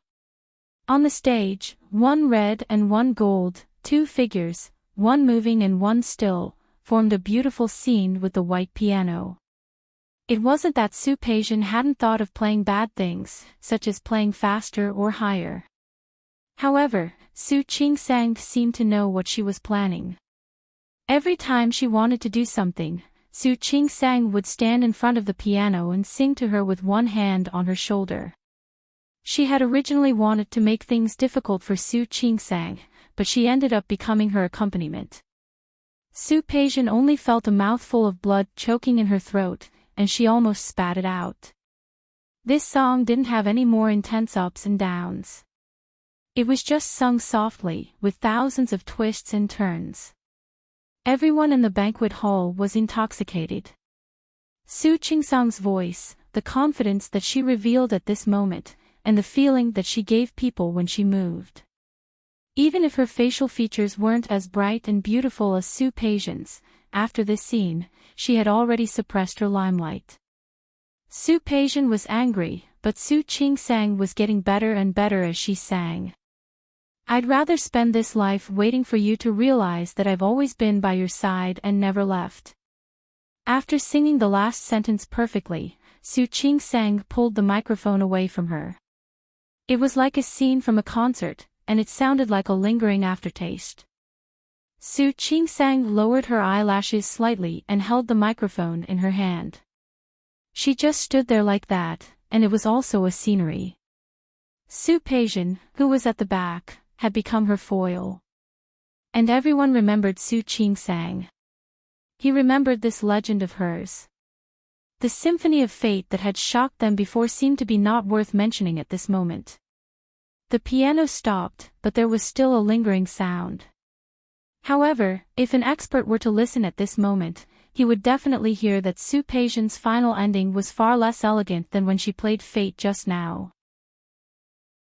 She stood up and walked forward, intending to take over the microphone and regain her home field position. But how could Su Qingsang let her do as she wished? She reached out and grabbed Su Peijian's hand. With a little force, the two of them faced the audience together. Su Qingsang had a smile on her face. Even if her facial features weren't as bright and beautiful as Su Peijian's, she was still shining brightly at this moment. The light shone on her at this moment, making her look a little ethereal.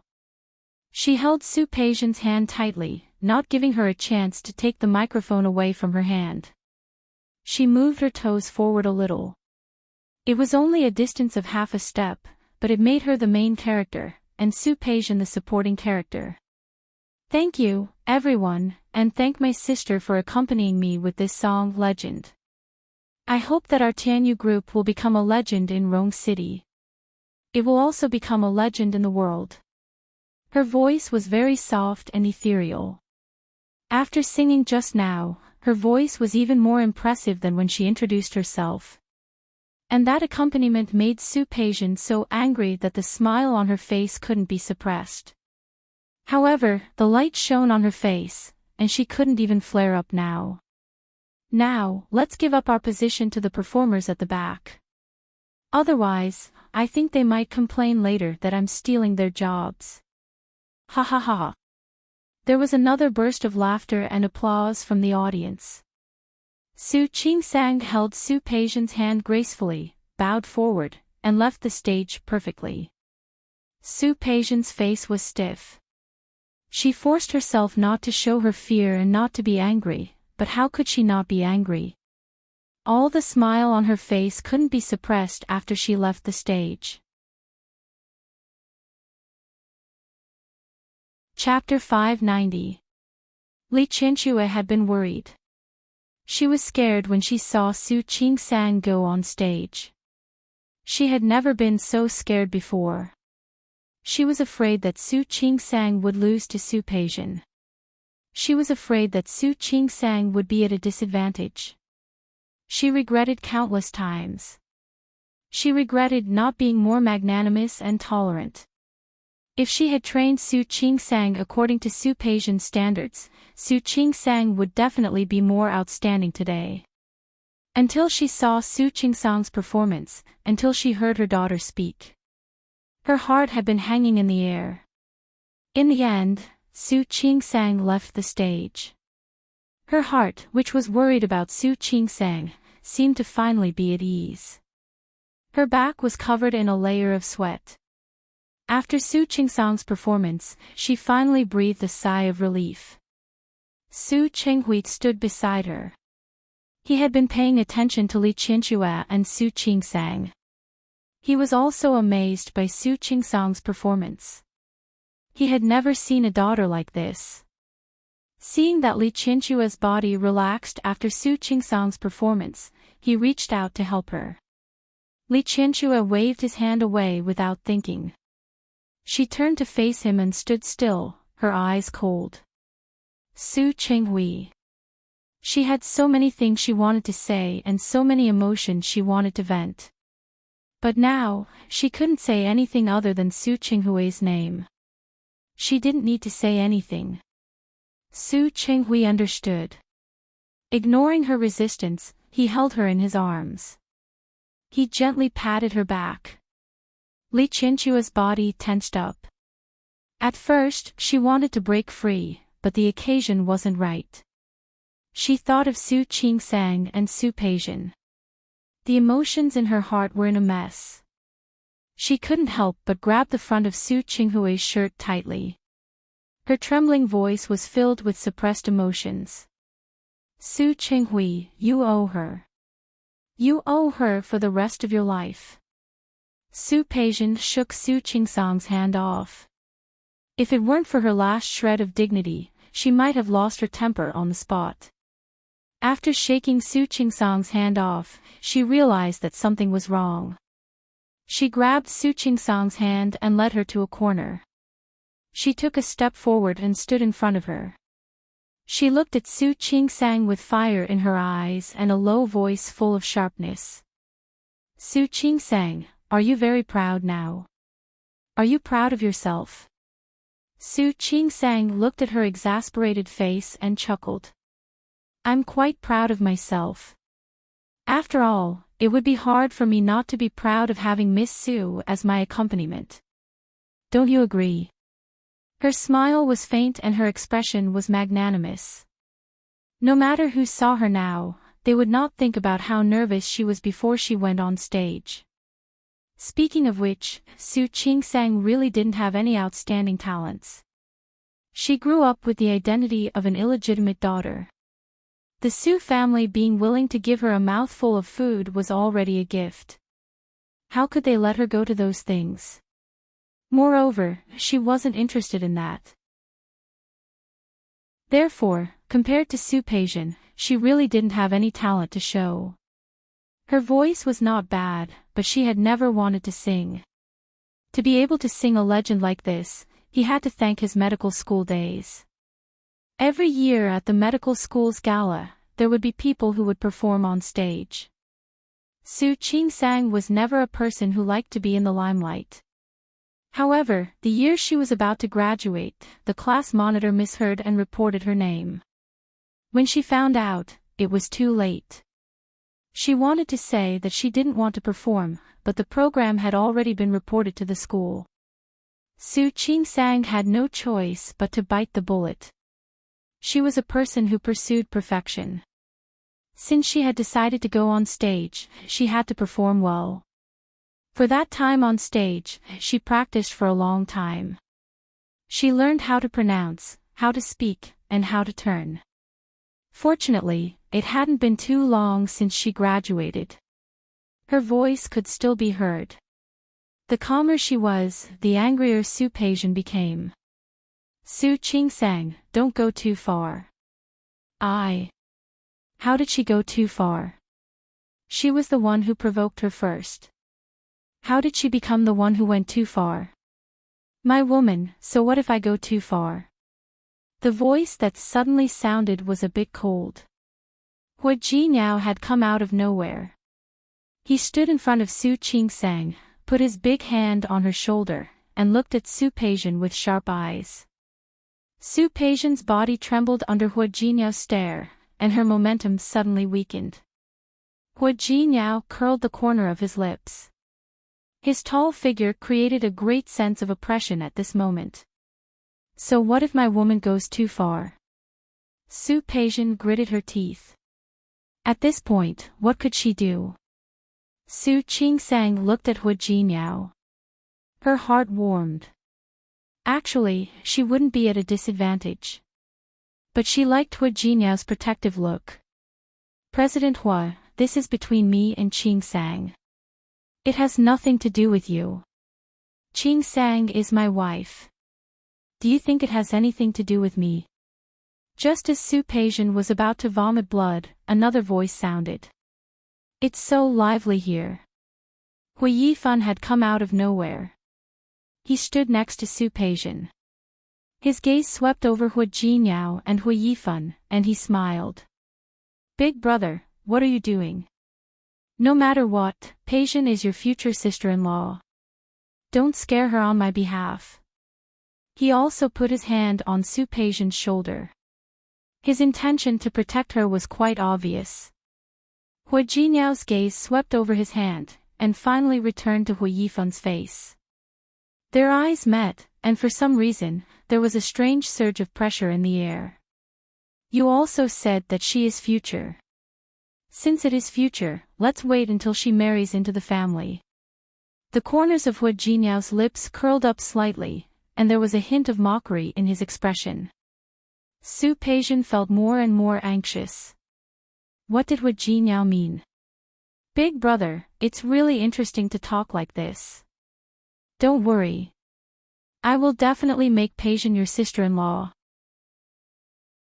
Then we can wait and see. Hua Jinyao put his arm around Su Peijian's waist, glanced at Hui Yifan and Hui Yifan's faces, turned around, and left. Su Peijian was so angry that her teeth itched. She was really uncomfortable. She waved Hui Yifan's hand away. Enough. Okay, baby, don't be angry. Hui Yifan held her hand. It's never too late for a gentleman to take revenge. Don't be anxious. How could she not be anxious? She glared at Hui Yifan hatefully. You'd better pray that the signing of the contract will go smoothly in 2 days, or else, okay. Hui Yifan put her in his arms again. Don't be angry. Trust me, it will go smoothly. Su Peijian walked beside Hui Jinyao, and she suddenly laughed out loud. Her laughter was very low. Hui Jinyao turned his face to look at her. What are you laughing at? Nothing.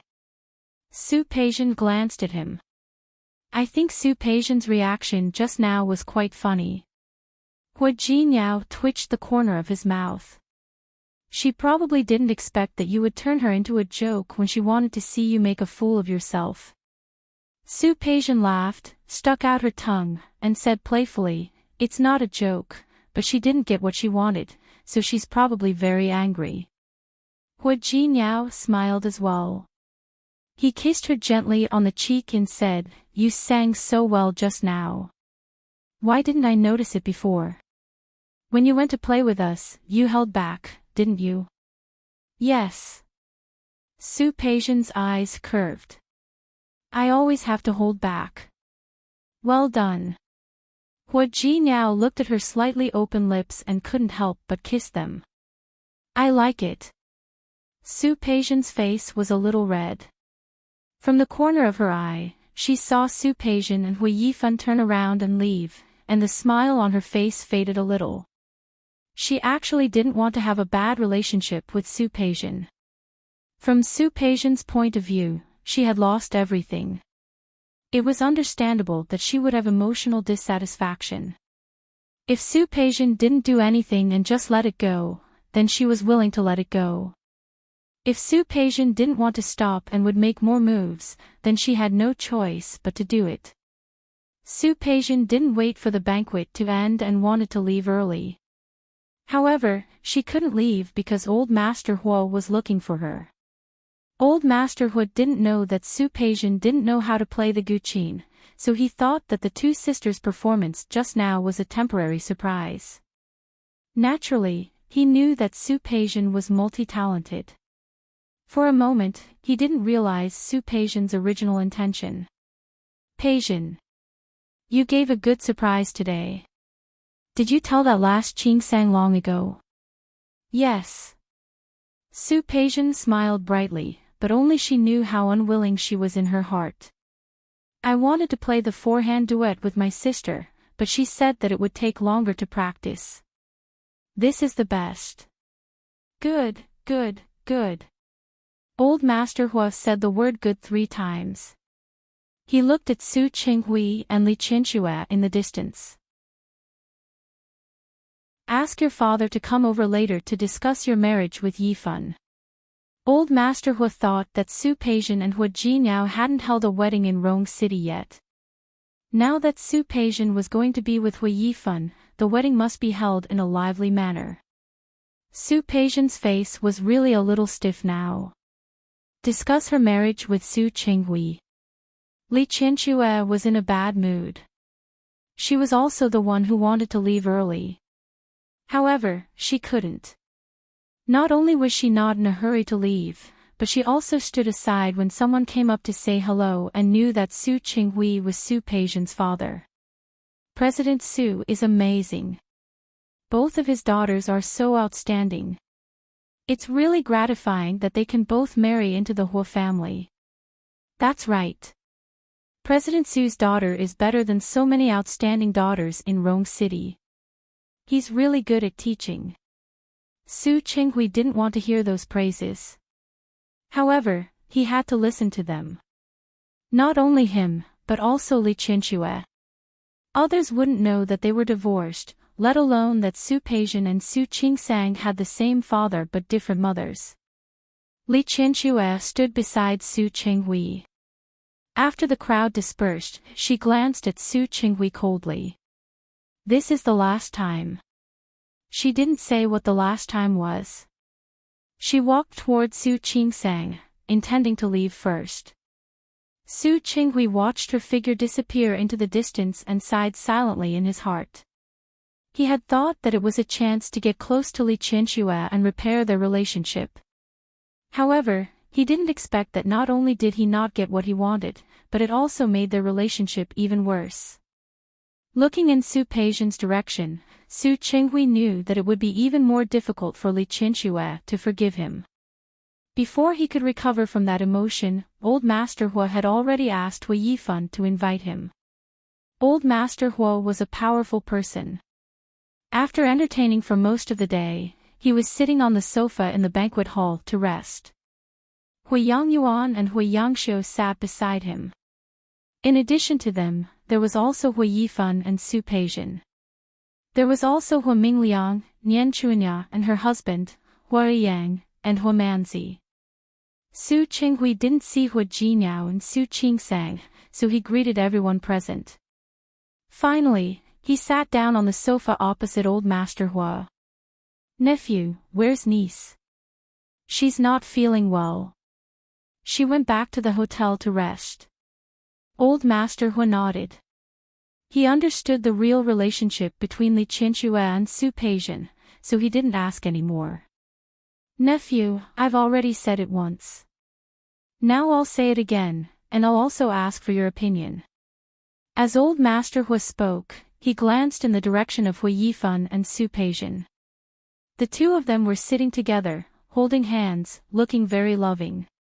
"Let's discuss Peijian and Yifan's marriage." Su Qinghui had prepared before he came, but he didn't expect Old Master Hua to be so anxious. "What I mean? Get engaged first, then get married." It was a lively and bustling event. "As for how much betrothal gift you want and what other requirements, just mention it. I mean a wedding in Rong City. As for whether to do it in Lin City, we'll also ask for your opinion. If you need to do it, we can also cooperate." He married both of his daughters to the Hua family. Hua Jinyao's previous matter with Su Qingsang had become a foregone conclusion. Old Master Hua definitely wanted this second wedding to be a grand one. "I think that's good too." Hui Yangyuan also said at this time, "One in Rong City, one in Lin City. Our Hua family can't be too casual in marrying a daughter-in-law." Su Peijian leaned her face against Hui Yifan's chest, and the anger in her heart before. Finally, it was a lot smoother. Su Qinghui sat there for a long time without moving. In front of him was an elder of the Hua family, and opposite him was Old Master Hua's smiling eyes. He turned to look at Su Peijian and saw the smile in her eyes. He pursed his lips and spoke softly under Su Peijian's smiling face. "Sorry, I don't agree to this marriage." The air seemed to suddenly become silent. Everyone in the Hua family looked at Su Qinghui, as if they didn't understand why he meant this. "Nephew, you must be joking, right?" "I'm not joking." Su Qinghui faced Old Master Hua with a fearless expression. "I really don't agree." "Well?" Old Master Hua looked at the other people present, then looked at Su Peijian, and finally seemed to be a little confused. "Nephew, do you have any dissatisfaction with Yifan? Or?" "Neither." Su Peijian's face turned pale. She never expected Su Qinghui to do such a thing. "Then what are you doing?"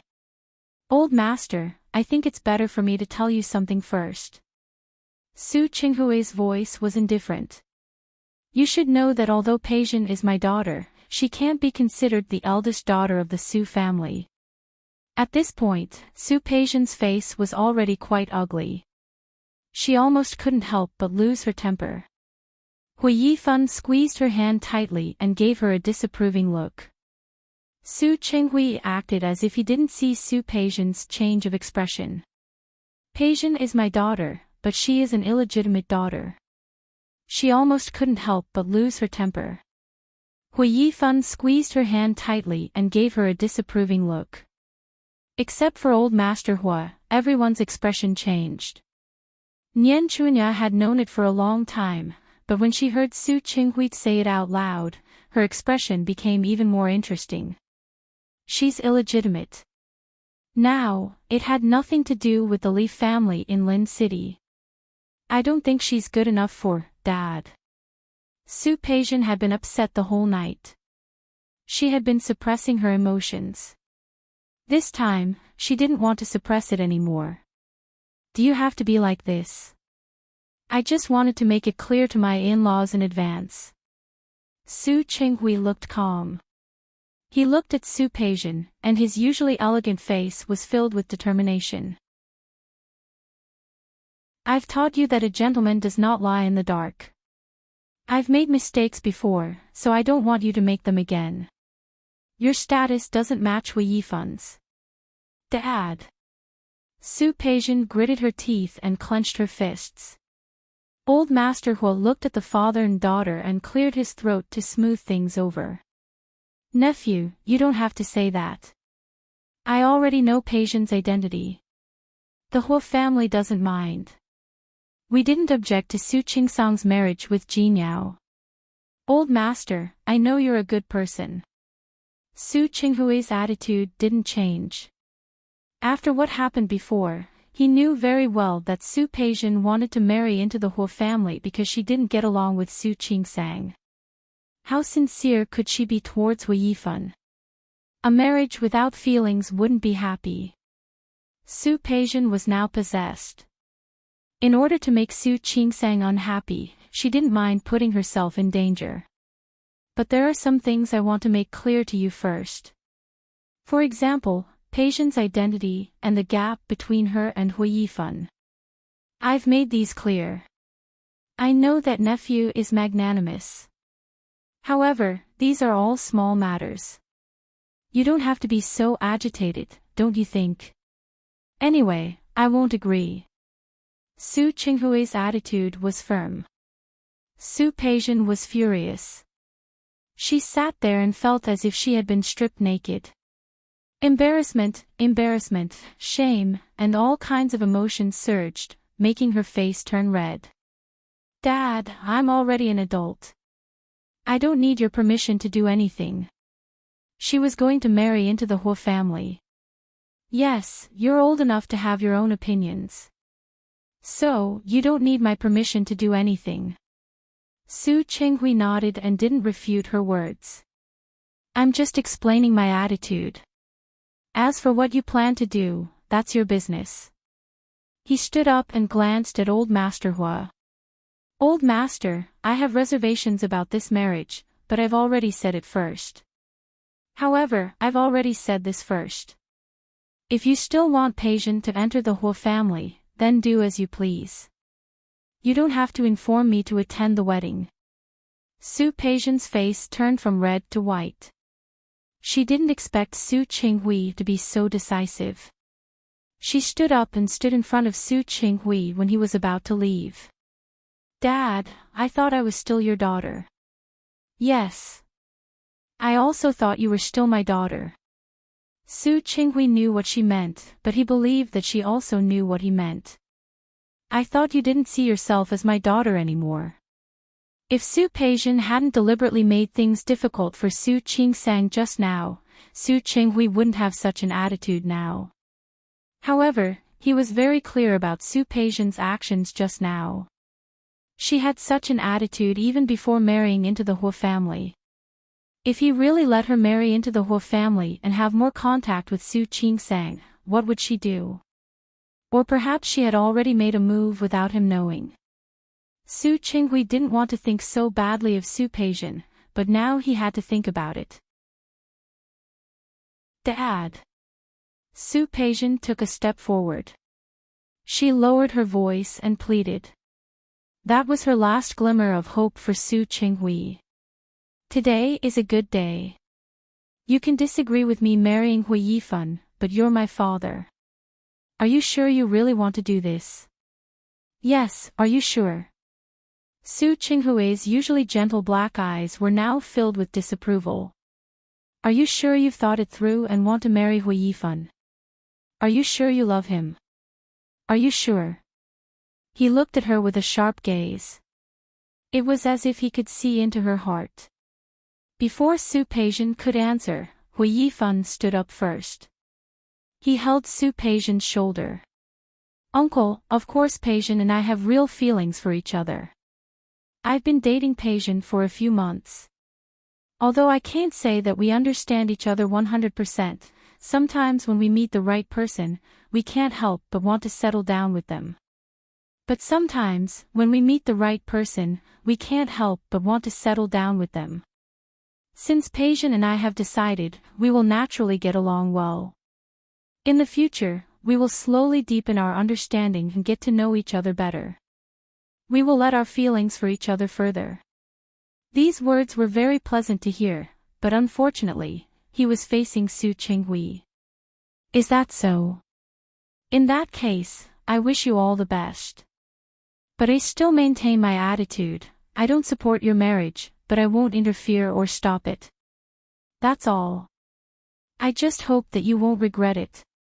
He didn't believe that with Hui Yifan's shrewdness, he couldn't see that Su Peijian had ulterior motives in Yao Jiajing and the Hua family. But why could Hui Yifan still accept it? It meant that Hui Yifan's motives were not pure. Hua Jinyao was the president, and Hui Yifan was the vice president. There was a huge difference in the word vice. Everyone had ambitions. With an outstanding brother like Hua Jinyao above them, Hui Yifan probably had his own thoughts. Su Qinghui could even conclude that Hui Yifan and Su Peijian had some business dealings. Uncle, what are you talking about? Of course I won't regret it. After all, I have real feelings for Peijian. Su Peijian didn't say anything. She didn't want to say anything anymore. She just looked at Su Qinghui. Now she hated him as well. She would remember the humiliation these people had given her today. Whether it was Su Qingsang or Su Qinghui. One by one, she would never forget all the things that had been done to her. She hid her emotions very well. In the eyes of others, she was delicate and pitiful. She didn't get her father's blessing and she felt very wronged. Only Su Qinghui, who had feelings for her for more than 20 years, didn't miss the flash of hatred in Su Peijian's eyes. His feelings became more and more complicated. Peijian, since you won't regret it, then you don't need my permission. Anyway, you're on your own. Old Master. Su Qinghui bowed in the direction of Old Master Hua. Qingsang's mother isn't feeling well. I'll go see her. Excuse me. Chapter 591. Su Peijian stood there. After Su Qinghui left, she finally couldn't help it. Grandpa Hua, I'm not feeling well. I'll go back and rest first. After saying this with all her remaining grace, she quickly left. Hui Yifan hurriedly said goodbye to Old Master Hua and quickly chased after her. Old Master Hua sat there, not understanding how things had turned out like this. It seemed that at this moment, he finally realized that something was wrong. Brother, what do you think? Hui Yangyuan and Hui Yangxiu both looked at Old Master Hua. Old Master Hua waved his hand. I was too impatient. Forget it, let's not talk about this for now. Yes, yes. Nian Chunya interrupted, in my opinion, there are many good girls in Rong City. It's not worth arguing with them. Old Master Hua glanced at him, his eyes a little cold. Nian Chunya was momentarily embarrassed and didn't speak anymore. Not long after Su Qingsang sent Li Qianxue away, she found that Su Qinghui was also leaving. Dad. You're leaving now. Su Qinghui looked at Su Qingsang with a complicated expression. He had just hurt another daughter's heart. But even so, he did feel guilty towards Su Qingsang. Qingsang, I've booked a plane ticket back to Lin City tomorrow. Your mother probably won't stay in Rong City for long. You have to take good care of yourself. Dad. Qingsang, what happened in the past was all my fault. I'm the one who let you down. When he scolded Su Peijian, did he have the right to do the same? A gentleman doesn't bully a dark room. He had a guilty conscience, and now he had to bear the consequences. He didn't want to see the sisters become enemies, but he couldn't stop it. Dad. It's all over. It's all over. Su Qinghui didn't know how to tell her. He looked at Su Qingsang and suddenly reached out to hug her. Qingsang, don't hurt yourself. Don't let others hurt you. If someone bullies you, you can tell me. I'll definitely stand up for you. Su Qingsang was caught off guard by Su Qinghui and was completely stunned. She didn't know how to react for a moment, so she just stood there in a daze. Su Qinghui patted her on the back. After thinking for a long time, he said, "Be careful of Peijin." He didn't finish his sentence, but he believed that Su Qingsang would understand. Judging from Su Qingsang's performance today, she wasn't the kind of person who would be bullied by others, so he was more or less relieved. She looked behind her and saw that Hu Jinyao had appeared out of nowhere and was standing behind Su Qingsang. Su Qinghui gave him a look that both of them could understand. Hu Jinyao nodded. Su Qinghui let go of her and looked at Su Qingsang with guilt in his eyes. In the corridor, the cold wind from the air conditioner made their arms feel a little cold. After Su Qinghui left, Su Qingsang couldn't help but glance at Hu Jinyao. What happened to my father? Hu Jinyao glanced at Su Qingsang and told her the latest news. Your father rejected Grandpa's proposal. He was against Su Peijin marrying into the Hu family. What? It was Su Qingsang's turn to be shocked. Hu Jinyao wasn't the only one who got the news. Lu Tongjia felt a little suffocated. Compared with old Master Hu's misunderstanding, she knew Su Peijin's true intentions better. She wanted to make things difficult for Su Qingsang and see Su Qingsang make a fool of herself. On the one hand, she was afraid that Su Qingsang would really make a fool of herself and embarrass the Hu family. On the other hand, she hated Su Peijin for not knowing what to do. She messed around on such an important occasion. No one else knew about it. In the end, Su Qingsang handled it perfectly. She should feel relieved, but she felt uncomfortable again. The better Su Qingsang behaved, the more uncomfortable she felt. Because she always thought of Su Qingsang hugging Zhang Yichen. That feeling made Lu Tongjia feel as if there was a fishbone stuck in her throat. It was really uncomfortable. What's wrong? Hua Mingguang noticed that Lu Tongjia didn't look good. Are you not feeling well? No. Lu Tongjia shook her head. She thought of something else. Su Qinghui is sensible. He knows that his daughter is an illegitimate daughter and doesn't deserve the Hu family, so he came to stop it. But isn't this a slap in the face? Su Peijin was an illegitimate daughter and didn't deserve Hu Yifan. But wasn't Su Qingsang also an illegitimate daughter? She married Hu Jinyao. What did that mean? Could it be that in Su Qinghui's heart, her son couldn't be compared to Hu Yifan? Hua Mingguang was a shrewd businessman. Thinking of something, he shook his head. I think you're thinking too much. There might be an inside story. What inside story? Lu Tongjia was already in a bad mood. That made her even more uncomfortable. What's wrong with my son? He doesn't want his illegitimate daughter to marry Hu Yifan, but he wants his illegitimate daughter to marry Jinyao. Is he looking down on people? Hua Mingguang was stunned for a moment and glanced at Lu Tongjia. Are you feeling sorry for Jinyao? This was a rare occurrence. How many years had it been? Who wants to feel sorry for him? Lu Tongjia didn't want to admit that her mood had been affected. I just can't bear to see his family have such double standards. Really? Hua Mingguang's voice was full of understanding. He had been married to Lu Tongjia for many years. How could he not know what she was thinking at this time? She could dislike her child, but she couldn't let others dislike him. Tell Jinyao later that this place is close to the old house. Let him live at home. I don't want to. If you want to tell him, you do it. Lu Tongjia didn't respond.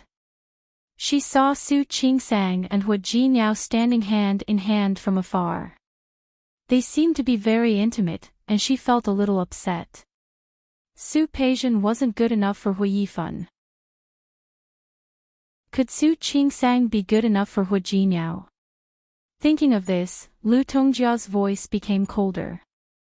He wants to go home anyway. With a wife, parents are nothing. Hua Mingguang was stunned for a moment, then suddenly laughed again. His wife was good at everything, but she was soft-hearted. Forget it, let him do it. Su Qingsang looked at Li Qianxue, her eyes full of reluctance. Mom, can't you stay for a few more days? 2 days had passed since the anniversary celebration, and Li Qianxue had been with Su Qingsang for 2 days. She had booked a ticket for today, and it would be flying in half an hour. I want to, but I have something to do at the company. I have to go back. Li Qianxue raised her hand and stroked Su Qingsang's cheek. Her eyes were a little emotional. Well, it's only 2 hours from Lin City to Rong City. I'll come to see you next time. You can also go back to Lin City. Okay. After Yusin's college entrance examination, you can come back and stay for a few days. The 3 of us will find a place to go out and play. Okay. Su Qingsang nodded. Her eyes were already red. Li Qianxue looked at her, wanting to say something but hesitating. She wanted to ask Su Qingsang why she wanted to see Xiang Kaiping several times, but in the end, she remained silent. Just as she had said to Su Peijian, it was a good thing that Su Qingsang valued relationships. Although she didn't like her contacting Xiang Kaiping or seeing Xiang Kaiping. Qingsang, if Peijian bullies you, you have to tell me. Mom, you're thinking too much. How can she bully me? Su Qingsang thought of what happened at the anniversary celebration. Hua Jinyao told her everything. There was obvious worry in Li Qianxue's eyes. She only realized that Su Qingsang was kind and magnanimous after she recognized her daughter. Su Peijian might not be bad by nature, but now she had gone astray. She was afraid that she was no longer the daughter she used to be. Okay, don't see me out. I'm going in. Li Qianxue was about to walk to the VIP passage when Su Qingsang suddenly stopped her. Mom. Yes. My dad. Seeing that Li Qianxue frowned when she heard Su Qinghui's name, Su Qingsang cleared her throat. Mom. Let me tell you something. She told Li Qianxue what Su Qinghui did that day. Su Qingsang looked at her with some caution. Dad. He's doing this to protect me. And you know, Su Peijian cares about her reputation the most. Now that she was slapped in the face by my dad, she must have suffered a great blow. So. You don't have to say good things about him. Li Qianxue didn't accept Su Qinghui's kindness at all. These things were done by him. If it weren't for him, these things wouldn't have happened today. No matter how much he does for you, it's what he should do. Mom, okay. Don't talk about him. I don't want to hear his name. Su Qingsang didn't say anything. Li Qianxue turned and walked straight to the VIP passage. When her back was facing Su Qingsang, her face wasn't as calm as she appeared to be. Su Qinghui, what was he up to this time? Su Peijian marrying Hua Yifan was far more beneficial than harmful to Su Qinghui. Moreover, Su Peijian was his beloved daughter. But now, he was giving her up just like that. Ha! Men! Su Qinghui treated his own daughter like this. How could he treat her with sincerity? Su Qinghui had no idea at all. He wanted to make up for it, but he did it out of guilt, which caused Li Qianxue to misunderstand again. This made it even more difficult for him to pursue his wife in the future. After sending Li Qianxue away, no matter how reluctant Su Qingsang was, she had to let her life go back to normal. Because Su Qinghui came to Rong City, Su Qingsang went to see Xiang Kaiping again. She didn't mean anything else. She just wanted to test if Su Qinghui really didn't have feelings for Xiang Kaiping. If Su Qinghui came to see Xiang Kaiping, then she swore that no matter what Su Qinghui did in the future, she would never say a word for him in front of Li Qianxue. However, the result of the test made her more or less relieved. Xiang Kaiping was also very resistant to Su Qinghui and couldn't bear to hear her mention his name. That was good. It showed that Su Qinghui still had some sincerity for Li Qianxue. In fact, no matter who Su Qinghui was with, Su Qingsang planned to help no one and do nothing. But she still hoped that Su Qinghui could really think clearly about who he loved. Putting these things behind her, Su Qingsang resumed her life in the hospital, at home, and at the Huo family's old house. However, she didn't expect that she would soon be busy again. Old Master Huo sat in the study. He looked at Hu Jinniao sitting opposite him. It had been a week since the anniversary. Su Peijian and Hu Yifan's marriage didn't continue, as if it had been delayed. He returned to the Huo family's mansion on the weekend and still brought Su Peijian over. Old Master Huo was still polite on the surface, but he didn't mention her marriage to Hu Yifan again.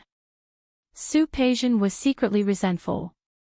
She, who was holding back her anger, and she and Hu Yifan got the contract that they had been negotiating with the company they had privately opened. Hu Jinniao had been waiting for Su Peijian and Hu Yifan to sign the contract.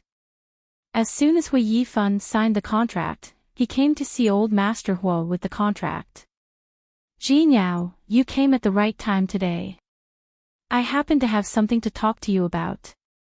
Old Master Huo saw the document bag in Hu Jinniao's hand just now. What do you think about Su Peijian and Yifan's marriage? Su Qinghui said that day. Old Master Huo had lived to such an old age and had experienced many things. He could understand some things just by thinking about it. That was also the reason why he was indifferent to Su Peijian that day. It doesn't matter what I think. What matters is, Grandpa, don't you have an answer? Hearing Hu Jinniao's words, Old Master Huo suddenly smiled. You. Grandpa, I'm here today for another matter. Hu Jinniao opened the document bag in his hand, took out all the documents inside, and placed them in front of Old Master Huo one by one. Not only was there the contract that Hu Yifan had just signed with the company, but there was also all the investigation information. Old Master Huo picked it up and glanced at it briefly. His expression immediately changed. By the time he finished reading all the documents, the expression on his face was quite ugly. He kept panting heavily, and his face swelled to a purplish red. Hu Jinniao quickly stood up and went forward to pat his chest. Grandpa, don't be angry. If you are like this, I'm afraid I won't be able to tell you what will happen next. Old Master Huo patted his chest and kept calming down. When he calmed down, he looked at Hu Jinniao. You knew it long ago, didn't you? Yes. Hu Jinniao looked calm. I knew it a long time ago. I knew at the moment Su Peijian planned to marry into the Huo family. Good, very good. Old Master Huo's hands were trembling. You knew it a long time ago, but you didn't tell me. Hu Jinniao's expression didn't change. Grandpa, you should be glad that I only came to tell you, and not to directly hand this over to the board of directors. Although the Huo family held the largest share of the Tianyu group, it wasn't that there were no other shareholders. If this evidence was handed over to the company, Hu Yifan would probably be in trouble. This unfilial son. Unfilial son, Old Master Huo cursed several times in a row. When he calmed down, he patted his chest and looked at Hu Jinyao. Tell me, what else do you think I don't know? Hu Jinyao let go of his hand and returned to his seat. Grandpa, you already know about Qing Sang and Su Peijian's background. I admit that Su Peijian is extremely capable and resourceful. However, she is too scheming, and there is a grudge between her and Qing Sang. It's impossible for her to get along with Qing Sang. What do you mean? Are you saying that she has occupied Qing Sang's identity for so many years, and she still doesn't think it's enough? Grandpa, from our perspective, we would say that Su Peijian has occupied Qing Sang's identity for more than 20 years. But from Su Peijian's perspective, she wouldn't think that way. She would only think about it. Why was it that she couldn't be a proper young miss anymore and became an illegitimate daughter? In her heart, she wouldn't think about what she had before. She would only think about what she had lost now. And Qing Sang was the culprit who caused her to lose everything. Old Master Hua's face was cold and he didn't say anything. Hu Jinyao sighed. She has resentment and anger in her heart. He had to vent his anger eventually. To her, marrying Yifan is just a springboard. In fact, you might not know what happened that day. Qing Sang doesn't know how to play the piano at all, so why did Su Peijian let her go on stage? Old Master Hua was a smart person. What else did he not understand? You mean, she wants to marry into the Hua family and then find an opportunity to deal with Qing Sang? Yes. Although I'm not sure what she plans to do, I'm sure that she has an ulterior motive. Old Master Hua didn't say anything else. Some things, once exposed, were no longer the same. Then you mean, Grandpa, I'm not an intolerant person. But some things are my bottom line.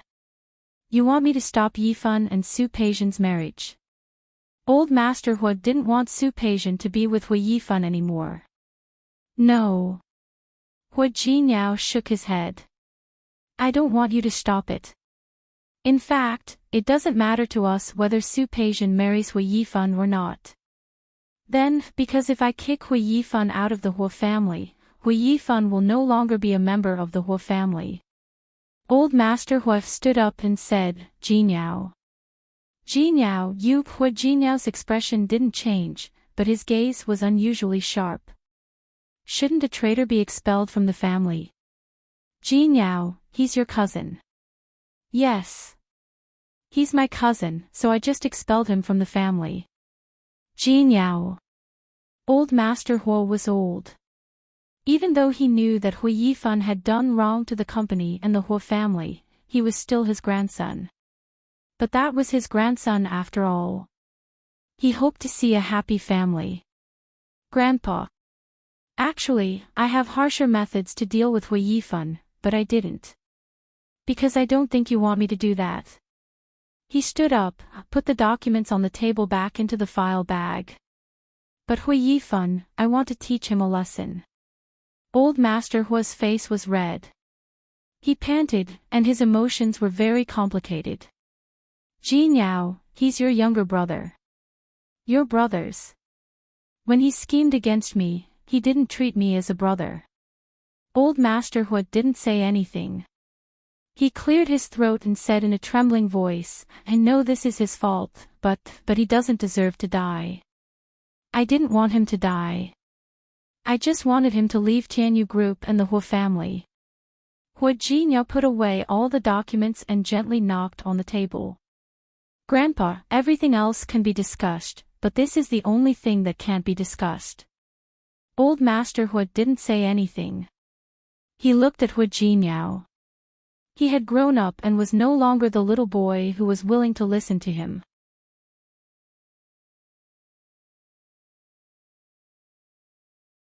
Chapter 592. Ruthless. Old Master Hua's words made Hu Jinyao laugh. He knocked on the table playfully and leaned forward to look at Old Master Hua. If I really wanted to be ruthless, this information would have appeared in the hands of the board of directors. Not on your table. Which big family didn't have one or two prodigal sons?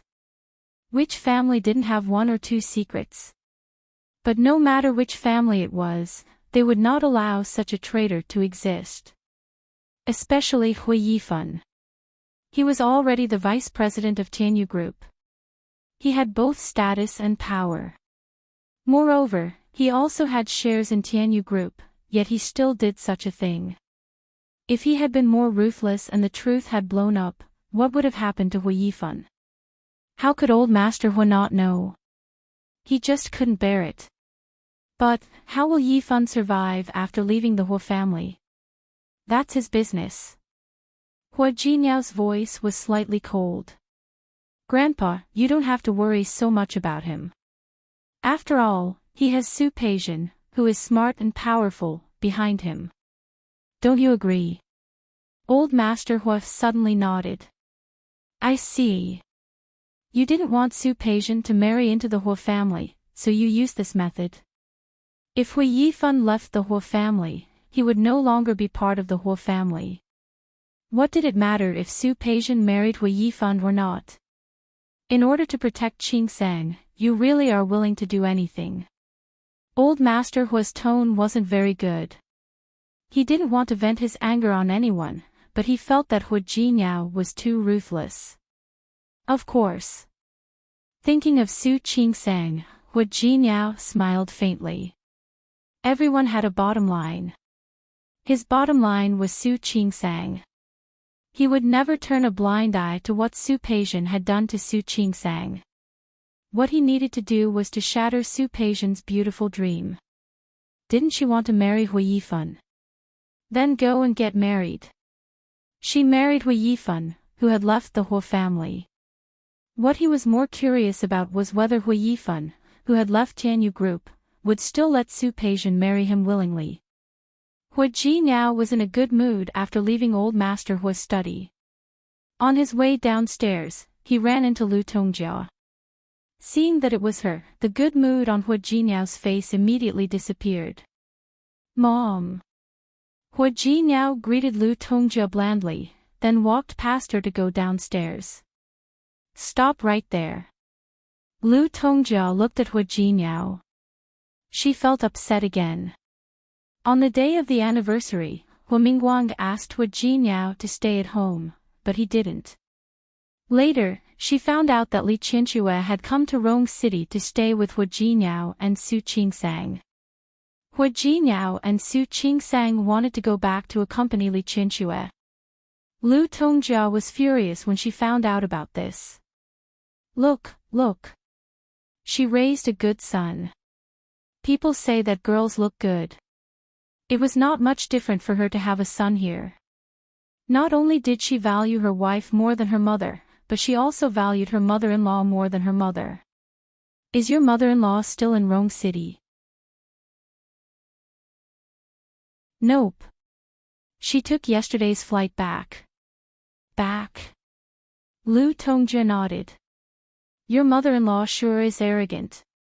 She came to Rong City but didn't visit us. She didn't even greet us when she went back. What?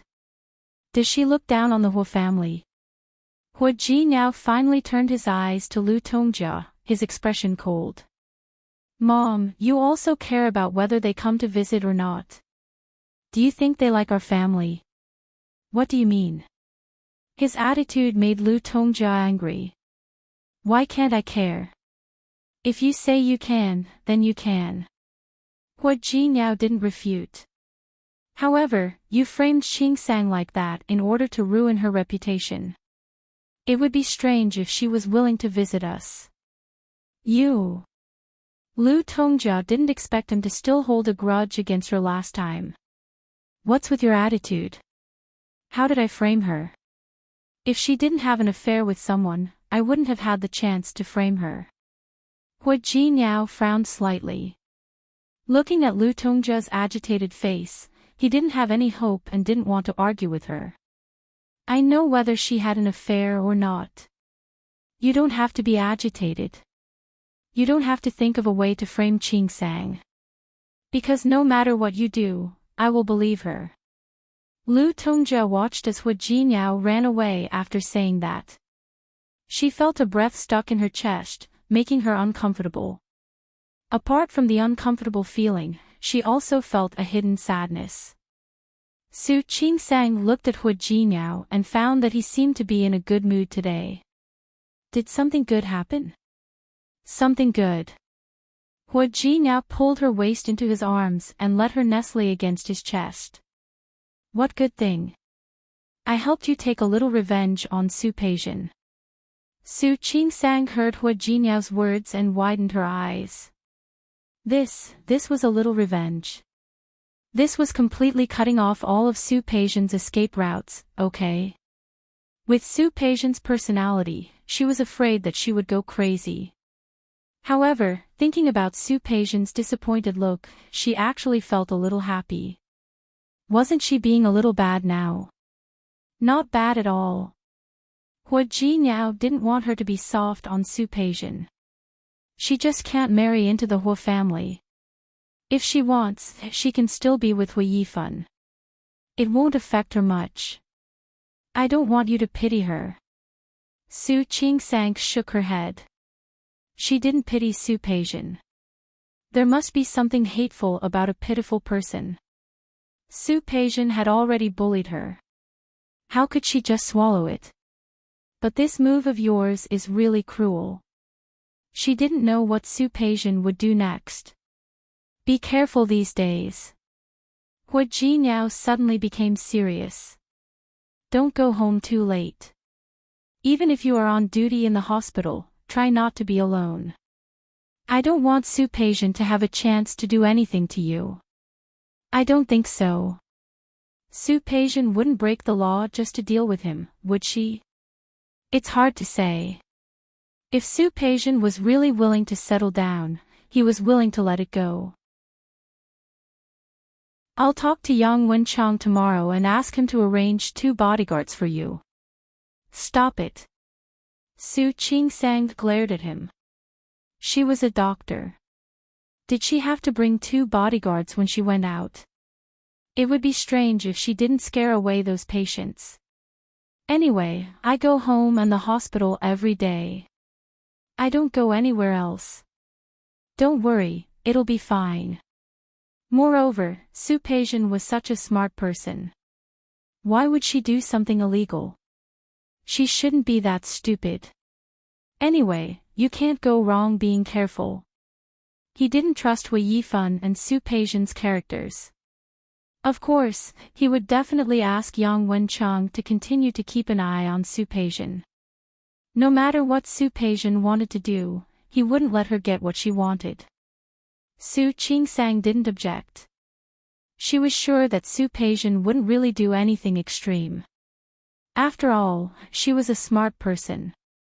She wouldn't be stupid enough to put herself in trouble. Oh right. Su Qingsang suddenly sat up straight as if she had thought of something. You said you shouldn't be alone. I forgot to tell you something. What? Su Qingsang tilted her head to look at him. Her pink cheeks were blushing. Her expression seemed to be a bit conflicted. I'm going on a business trip. I'll be gone for about half a month. The first hospital of Rome City had started a cooperation project with several hospitals in S province. They were going to S province for a free medical exchange. Su Qingsang's performance in the past few months in the hospital was remarkable. Sun Huiya strongly recommended her to go to S province. When Su Qingsang found out, the list had already been made. You know, Director Sun has always thought highly of me. This time, it's the same. She's already named me. There's no way I won't go. S province. Hu Jinyao's first reaction was to think of one thing. S province. Wasn't that, yes. Which city? C city. C city. It wasn't the same place. But there were accidents in everything. Su Qingsang blinked. You're not happy. A little. Hu Jinyao wrapped his arms around her waist and pressed his chin against her neck. I don't want you to go. Su Qingsang hugged him, tilted her head, and kissed him on the cheek. I don't want to go either. But I have no choice. Hua Jinyao didn't say anything and tightened his arms. Su Qingsang couldn't help but kiss him on the cheek again. All right, it'll be quick. I'll be back in half a month. Honey, half a month is a long time. Then, why don't you go with me? Su Qingsang joked. I'll apply to the hospital. I can't bring a family member, but I still need a driver. Why don't you come to our hospital and be a driver? You're getting bold. Hua Jinyao reached out and pinched her cheek. You dare to ask me to be your chauffeur? Can't I? Yes. Hua Jinyao rubbed her cheek. Seeing that her face had turned red because of his action, he couldn't help but lean over and kiss her. All right. Go if you want to. I support you. Hui Yifan's departure from Tianyu was imperative. There would be news about it by tomorrow at the latest. The departure of a vice president was not a small matter, especially for a large corporation like Tianyu. Next, whether it was Su Peijian or Hui Yifan, there would be some moves. In fact, he also believed that Su Peijian wouldn't dare to do anything to Su Qingsang openly, but he was afraid that she would do something secretly. Under such circumstances, it would be a good thing for Su Qingsang to leave Rong City. But after you go, you must be careful. I know. Su Qingsang knew that he would agree, but she was still quite happy. That was the best thing about Hua Jinyao. He looked a little strong and chauvinistic. But at critical times, he would always stand behind her and support her decisions. She couldn't help but raise her head and gently kiss his chin. Hua Jinyao, thank you. I don't really like this thank you gift. Hua Jinyao picked her up, left the sofa, and walked to the room. I'll be more satisfied if you change your thank you gift. Su Qingsang's face was a little hot, but she took the initiative to put her arms around his neck and let him carry her back to the room. What did you say? Hui Yifan looked at the person in front of him with a shocked expression. Chapter 593. The atmosphere in the office was depressing. Hui Yifan's voice had changed. Say that again. Hua Jinyao sat behind his desk and calmly watched Hui Yifan's face change. Even if I say it 100 times, it will still be the same. Hui Yifan, from today onwards, you're no longer the vice president of Tianyu Group. I was fired. Ridiculous. How could Hui Yifan accept such a thing? Who agreed? Who gave you the right? Let me tell you, do you think that just because you say you're fired, I'm going to leave? Yes. All I have to do is fire you and you want to leave. Hua Jinyao, don't go too far. Hui Yifan's face darkened. He glared at Hua Jinyao with hatred, as if he wanted to burn a hole in his body. You are a descendant of the Hua family, and so am I. You have contributed to the group, and I have also contributed to the group. What right do you have to drive me away? Because of this. As Hua Jinyao spoke, he placed the document that he had shown old Master Hua in front of Hui Yifan. Hui Yifan picked it up and casually glanced at it. His expression suddenly became even more unsightly. He slammed the document in his hand on the table and pointed at Hua Jinyao, his face full of resentment. You. Hua Jinyao, you set me up. Yes, I set you up. Hua Jinyao, you set me up. Hui Yifan was so angry that he repeated the same sentence twice. Hua Jinyao rubbed the tip of his nose and nodded. Yes, I set you up. Can't I? I'm your younger brother. You're welcome. Cousin.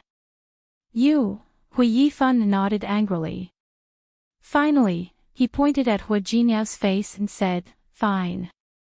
Even if I run a company outside, even if I poach someone from the company, I will still be able to pay for it. But does Grandpa know that you're plotting against me? Sorry, Grandpa knows.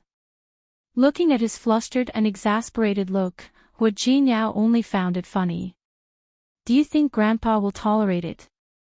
Let me tell you, it was my grandfather's idea to kick you out of Tianyu Group. Impossible. Hui Yifan didn't believe it at all.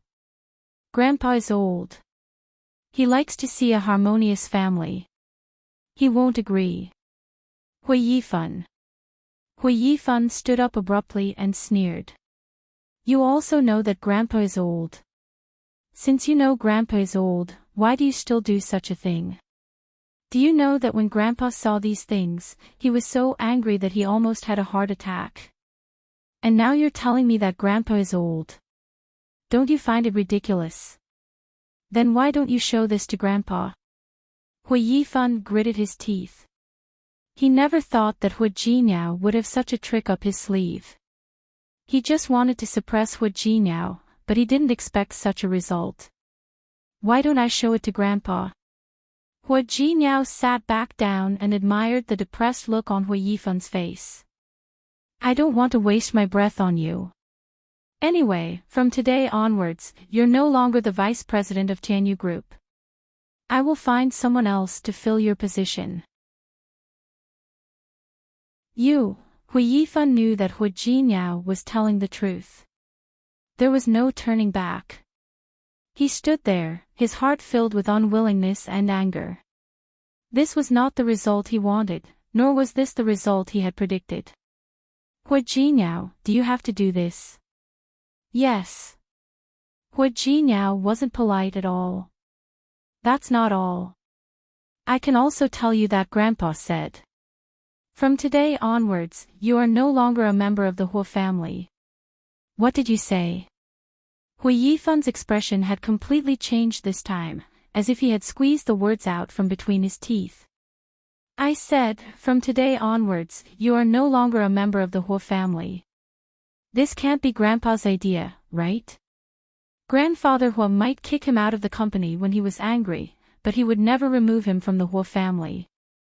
Hua Jinyao was the only one who could come up with such an evil plan. Yes, that's what I mean. Hua Jinyao, don't forget. Your surname is Hua, so is mine. If your surname wasn't Hua, I would have known. How can you stand here and talk to me with such an attitude? He knew that Hui Yifan wouldn't give up. Hua Jinyao didn't mind teaching him another lesson. No matter how Hui Yifan argued with Hua Jinyao, he knew that he had lost this time. Before leaving Tianyu, Hui Yifan still wanted to try one more time. Hua Jinyao. If possible, can you let Yang take over my position? He doesn't know about me. Hua Jinyao suddenly smiled. That smile was sarcastic. Hui Yifan, you still want to negotiate with me at this time? Hui Yifan's face was pale. Hua Jinyao didn't mind stabbing him again. Even you can't beat me. Do you think Hui Yang can beat me? Hearing that, Hui Yifan's face became more and more pale. When Su Peijian entered the room, she smelled alcohol. She furrowed her brows. What's wrong? The contract has been signed. You don't seem happy. In order to spite Su Qingsang, she brought forward the plan.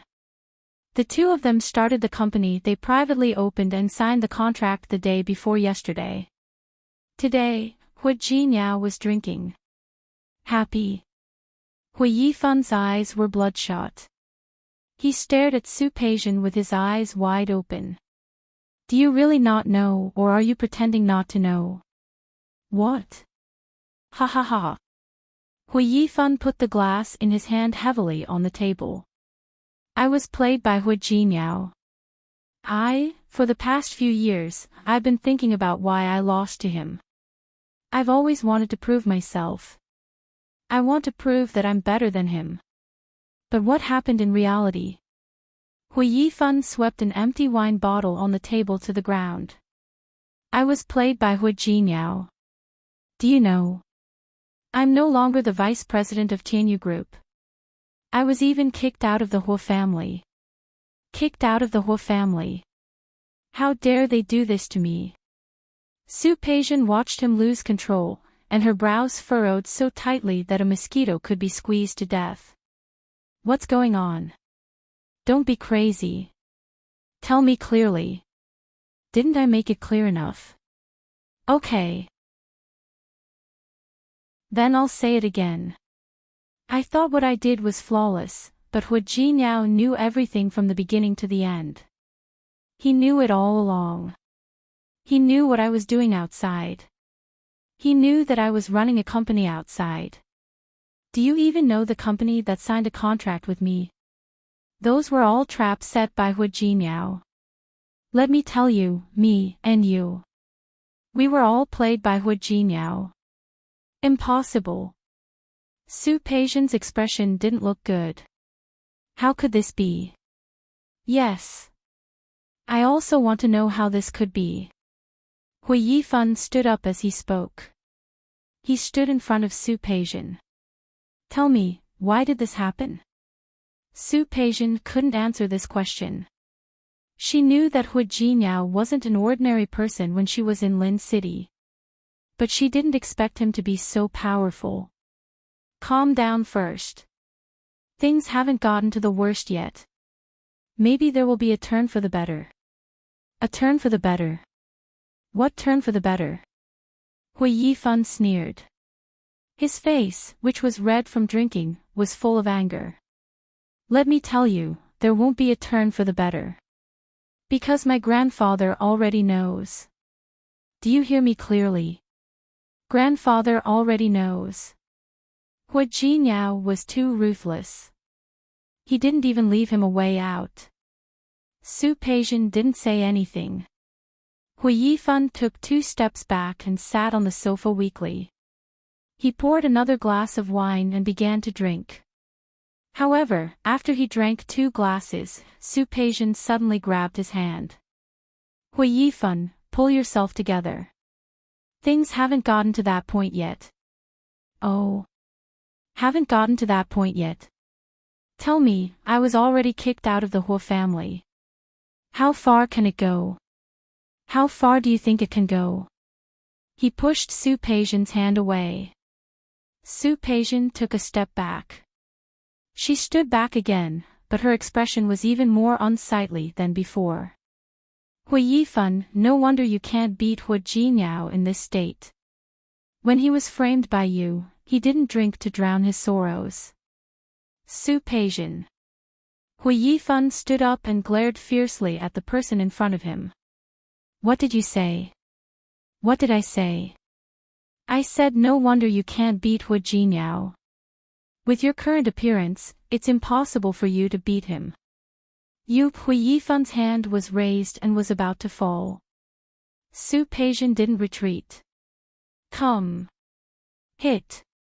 Hit here. Hit here. She raised her face and faced Hui Yifan. Hui Yifan looked at her and suddenly put down his hand. Okay. I can't beat Hu Jinyao. I can't beat him. Since you admire him so much, you can go with him. Su Peijian sneered. You don't have to chase me away. I'll leave now. Hui Yifan, let me tell you, you can continue to drink here and continue to live a drunken life. I, Su Peijian, am blind to marry a coward like you. After saying this, she left without looking back. When Su Qingsang got off the plane, she felt the heat wave hitting her face. Rome City was located in the north. After the Dragon Boat Festival, the temperature wasn't high. City C, located in Province S, was in the middle of China. After the Dragon Boat Festival, the weather here was considered hot. It's so hot. Sun Huiya was born and raised in Rome City. She couldn't stand it as soon as she got off the plane. Su Qingsang smiled and looked at the long-sleeved knitted shirt on Sun Huiya's body. Director Sun, I reminded you. Yes, you did remind me, but I'm old. I'm always a little afraid of the cold. I didn't expect the weather here to be like this. It's okay. When we get to the dormitory later, change your clothes first.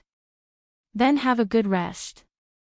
This time, they were working with Rinha Hospital in City C. It was also the largest hospital in the area. They had arranged rooms for them in the hospital dormitory, and there was a welcome banquet tonight. Okay. Sun Huiya nodded and followed Su Qingsang into the car that came to pick them up. Su Qingsang didn't have much luggage. It was just a small suitcase. However, Sun Huiya had a big suitcase. Su Qingsang took the initiative to help her with the suitcase. You have so few things. Sun Huiya glanced at Su Qingsang. Did you bring enough clothes? Su Qingsang smiled and was a little embarrassed. My husband said that carrying too much luggage was tiring.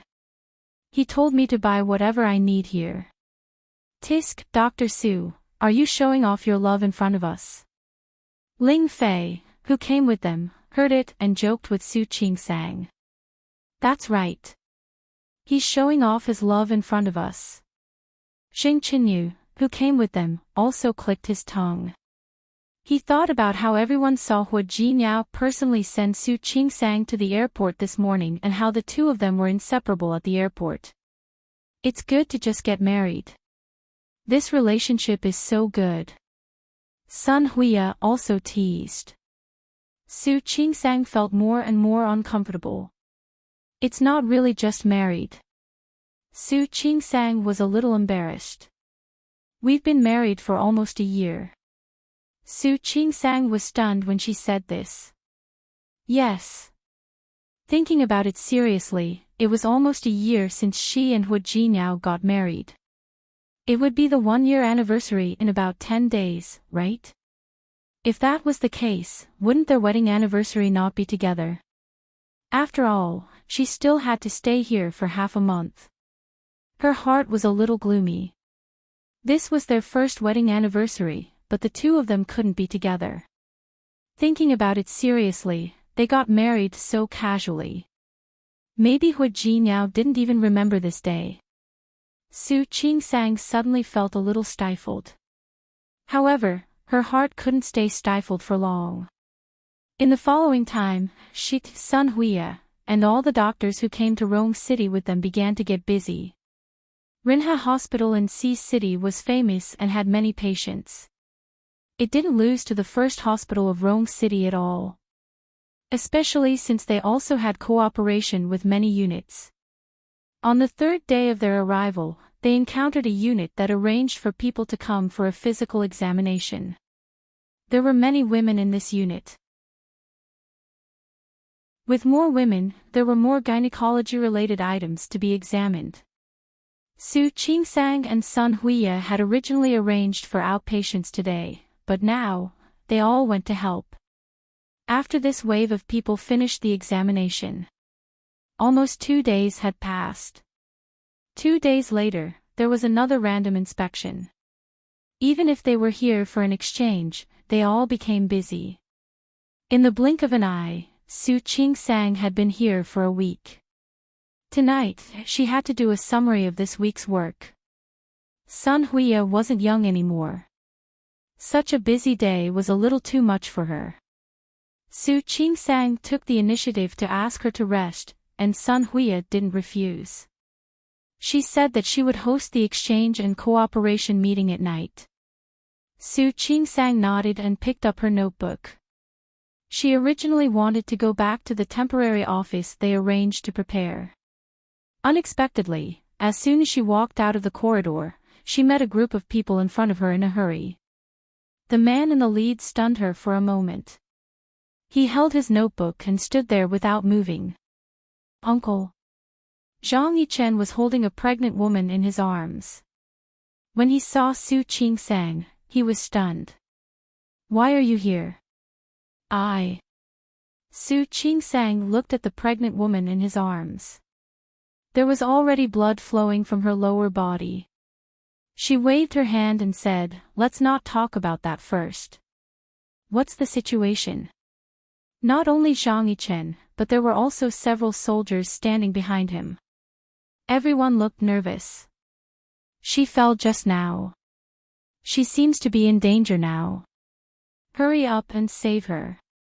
Zhang Yichen didn't have time to explain more, so he quickly explained the situation. Su Qingsang glanced at Zhang Yichen.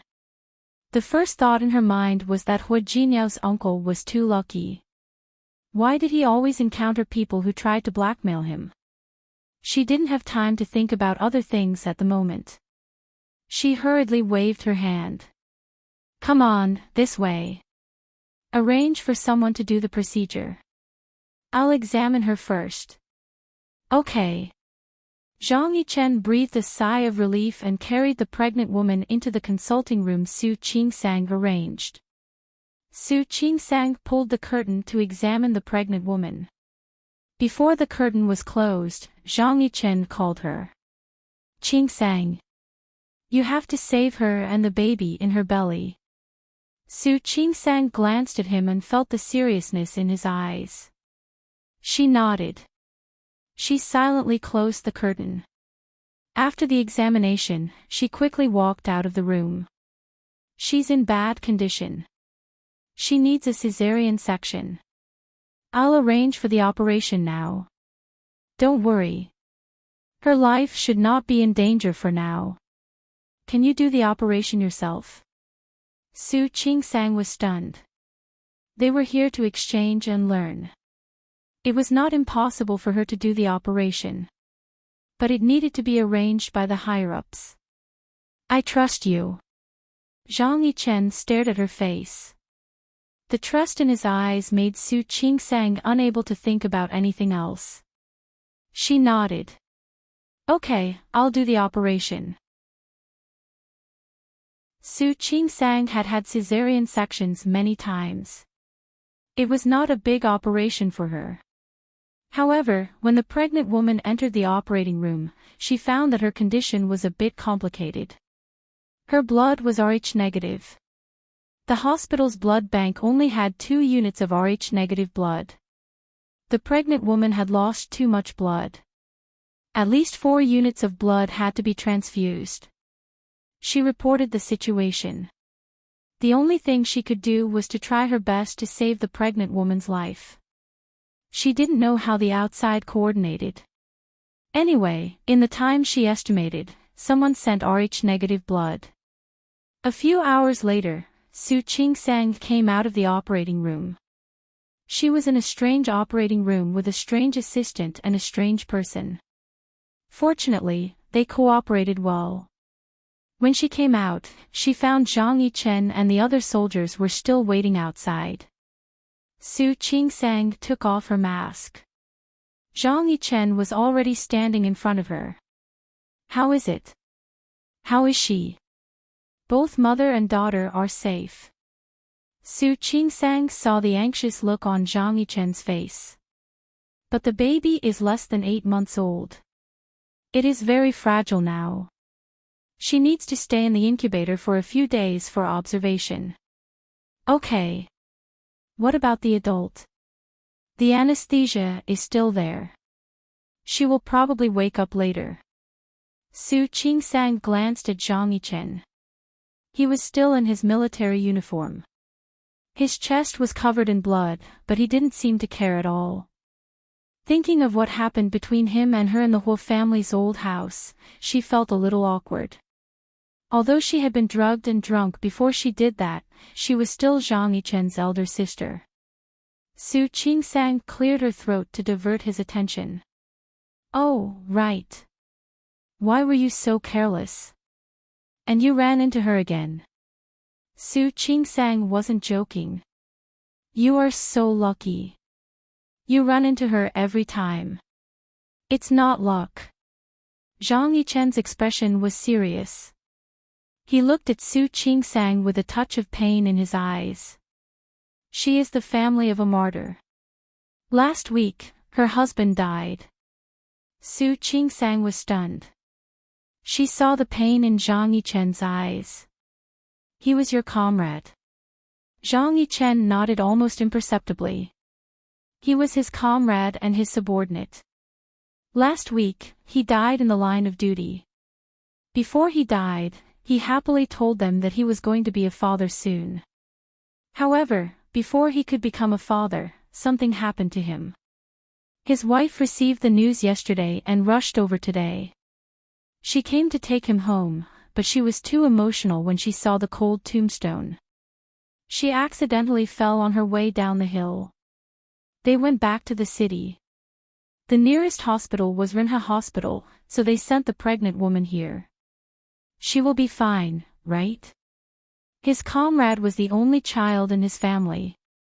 The newborn child was the only child left behind by the other party.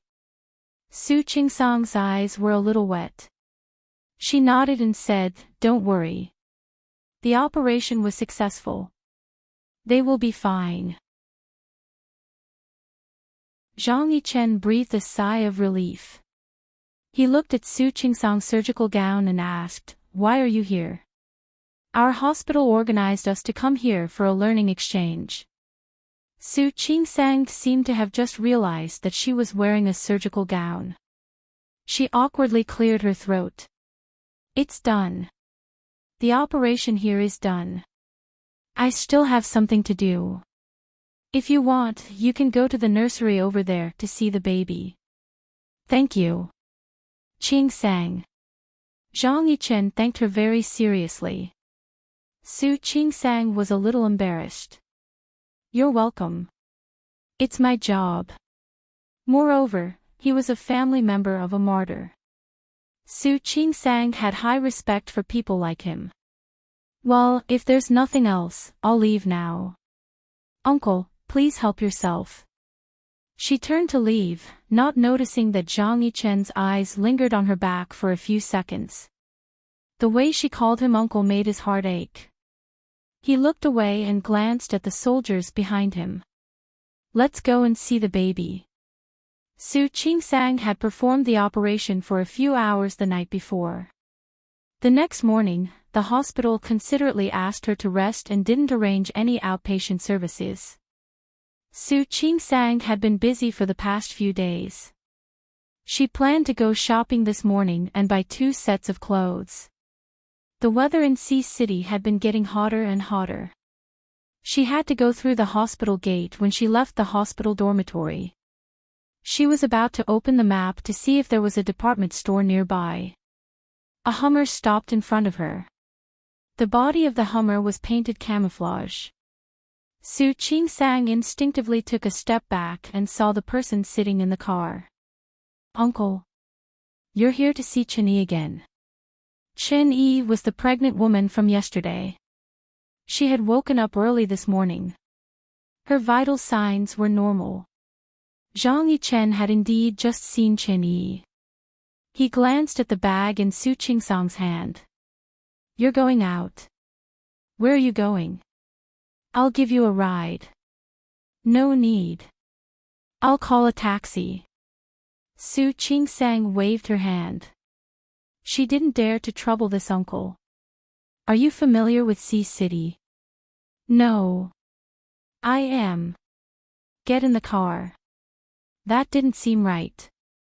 "Uncle, it's really no trouble." You can call me uncle too. Sea City is my territory. Get in the car and I'll give you a ride. Just treat it as a good host." Su Qingsang couldn't refuse him anymore. She bowed and got in Zhang Yichen's car. "Well, if that's the case, thank you, uncle."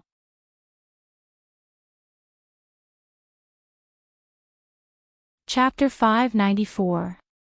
Su Qingsang was still a little uncomfortable when she got into the car. She fastened her seatbelt and looked out of the car window. They were all relatives, so she didn't think too much about it. However, because of what happened last time when she was drunk, she always felt a little weird when facing Zhang Yichen. Zhang Yichen was driving. He glanced at her out of the corner of his eye, then turned back to focus on driving. "Where are you going?" Su Qingsang realized that he was talking to her. To the nearest department store. Su Qingsang didn't want to trouble him. You can just drop me off at the nearest department store. Department store? Yes. Su Qingsang cleared her throat.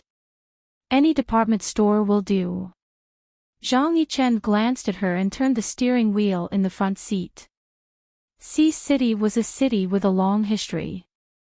More than 2,000 years ago. Ancient buildings could often be seen on both sides of the street. Su Qingsang hadn't had a good look around since she came here. Looking at the scenery on both sides of the street, she was a little interested. Maybe she could have fun here for a couple of days after the exchange program. You've never been to Sea City before. Zhang Yichen's voice made her turn her head. She nodded and said, yes. She used to focus on her studies. Plus, her identity was sensitive, so she never thought about traveling or having fun. Are you familiar with this area? Zhang Yichen seemed to be very familiar with this place. Yes. Our unit belongs to the S province military. Their unit was here. Of course they were familiar with it. Su Qingsang nodded and glanced at Zhang Yichen. Maybe because he was going to see Qin Yi, he wasn't wearing his military uniform. Are you okay? Won't this delay your business? She felt that he was always busy. I'm fine. I'm off today. It was still a cold voice. Su Qingsang didn't notice that Zhang Yichen's grip on the steering wheel tightened.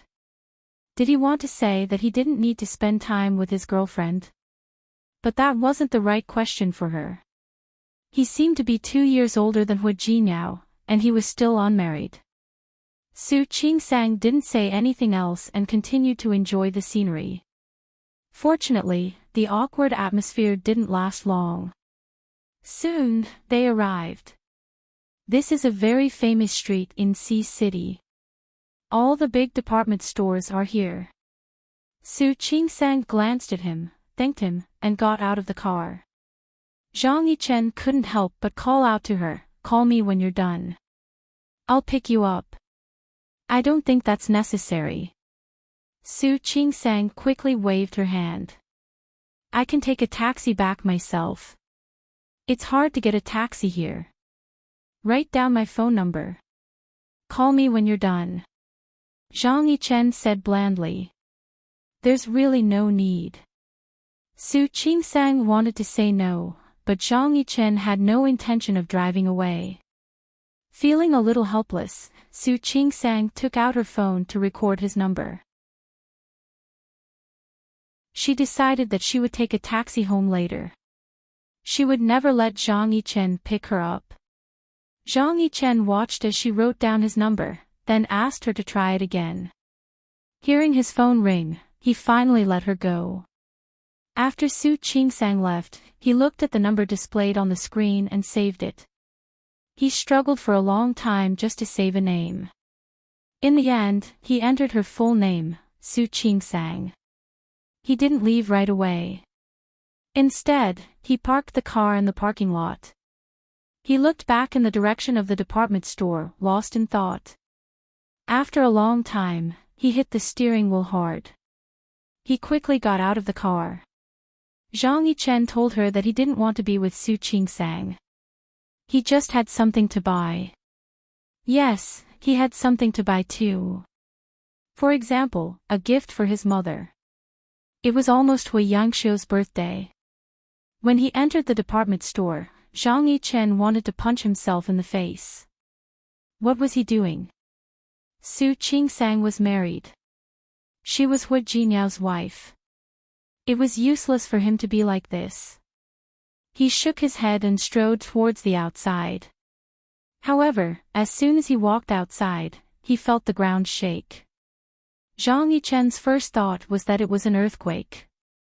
Without thinking, he lay down, face down, grabbed the railing, and covered his head and the back of his neck with one hand. The ground was still shaking violently. Suddenly, Zhang Yichen thought of something. He quickly stood up and ran into the department store. There were already people running outside. Screams could be heard all around.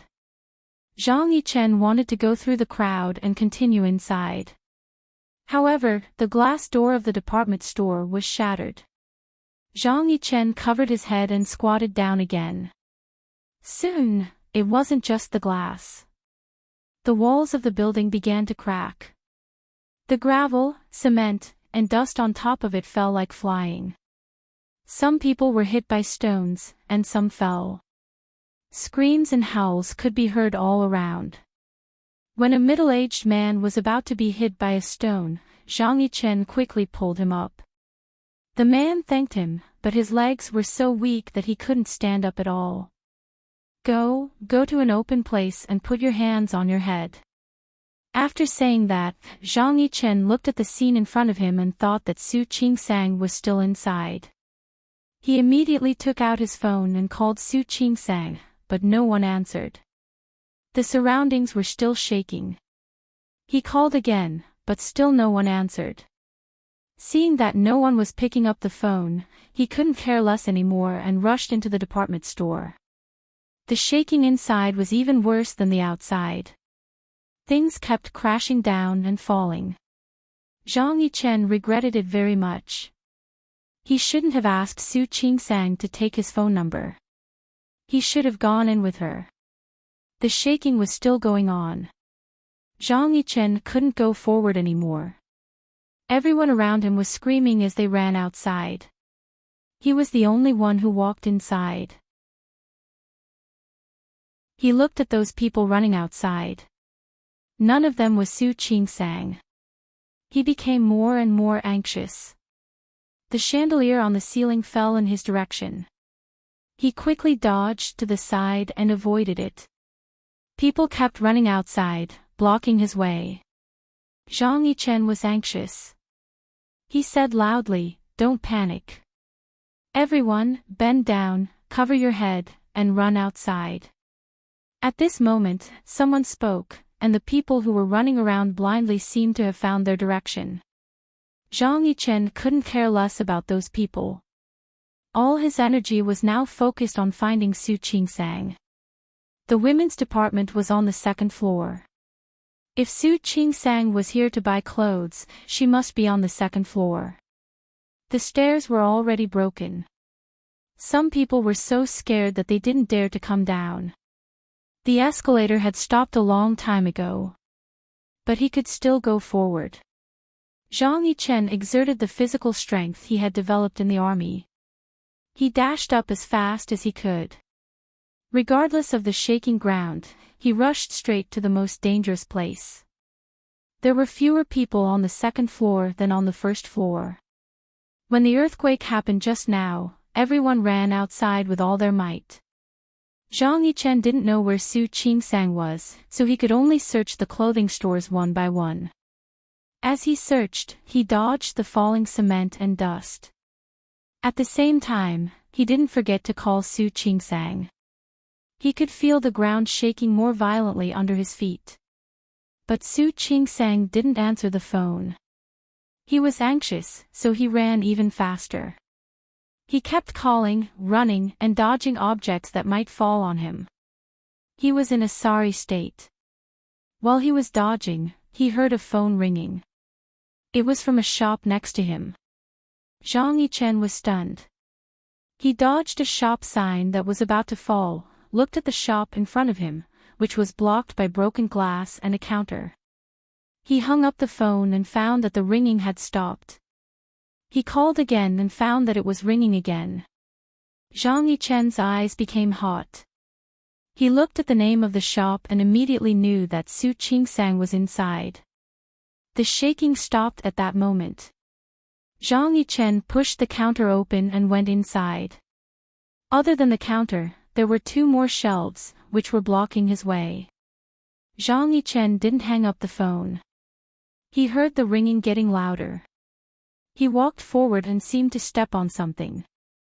He stopped and found a female shop assistant lying under the shelf. He squatted down and found that the back of the female shop assistant's head was bleeding. She was no longer breathing. Zhang Yichen's heart skipped a beat. He felt as if his whole heart was twisting. Without thinking, he pushed the shelf away and moved the female shop assistant's body to the side. He gave the shop assistant a deep look, then looked around. Other than the female shop assistant, he didn't see anyone else. The phone was still ringing. Next to it was the fitting room.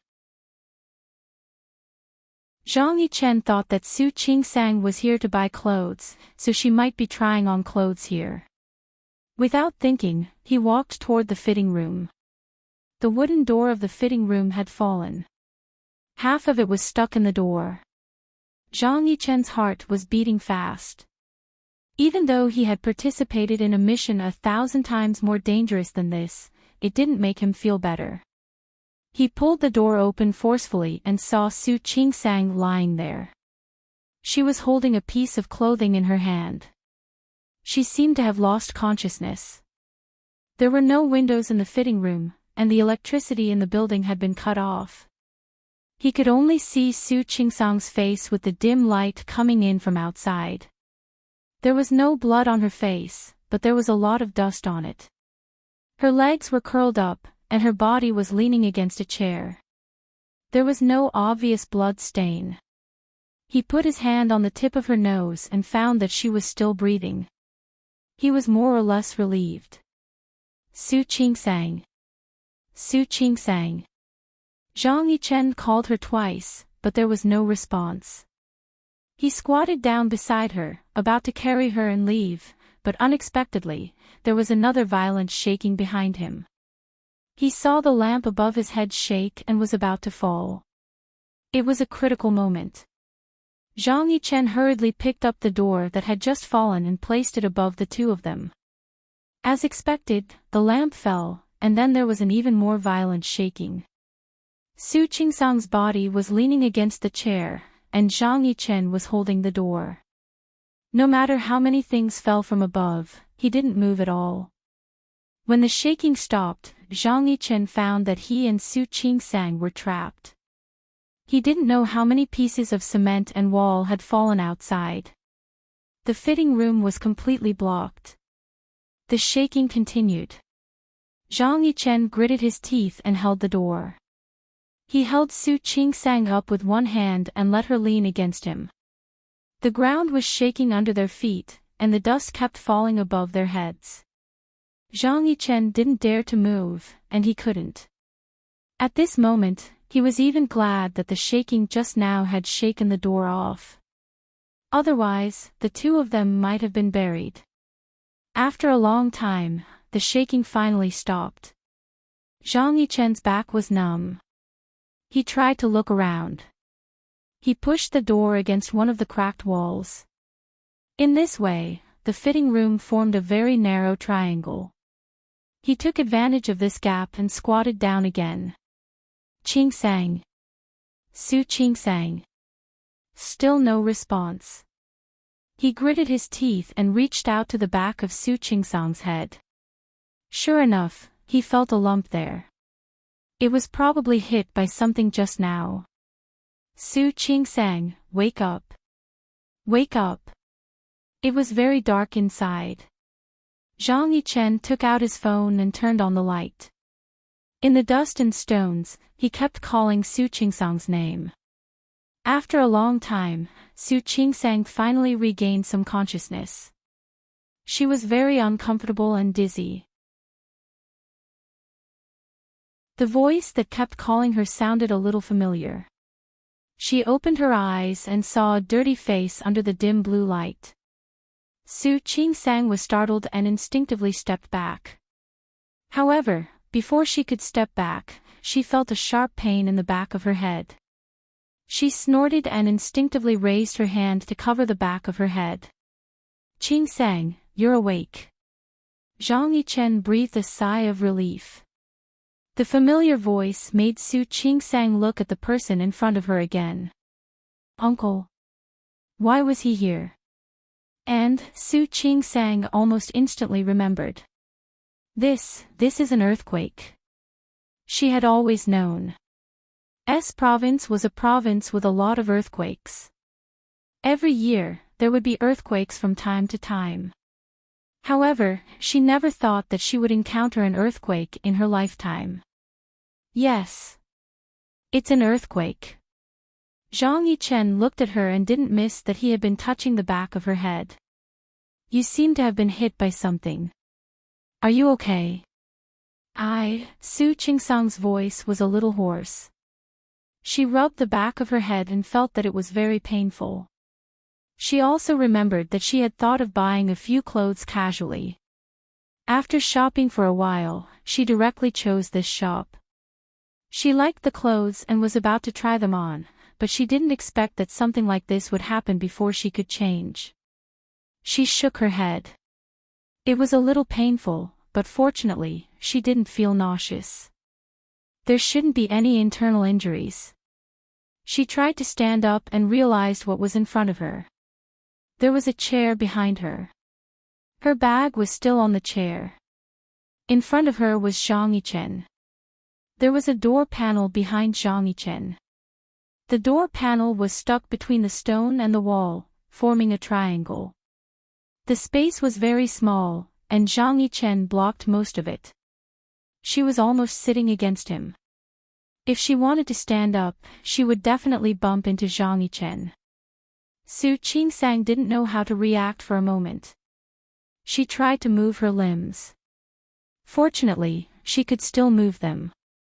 She couldn't help but look up at Zhang Yichen. His face was completely gray, and so was his hair. He didn't look good. One of his arms was supporting the side of the door panel so that it wouldn't fall. He was still holding a phone in his other hand. The light from the phone didn't make the space completely dark. Why are you here? I came to find you. Zhang Yichen's voice was a little cold. Su Qingsang wasn't stupid. She had guessed it before, and this was just a confirmation. You came to save me. Yes. Zhang Yichen didn't deny it. Su Qingsang looked at him. Her first reaction was that he came to save her because she was Hu Jinyao's wife. Her second reaction was that he was a soldier. This was his business to begin with. Thank you. You're welcome.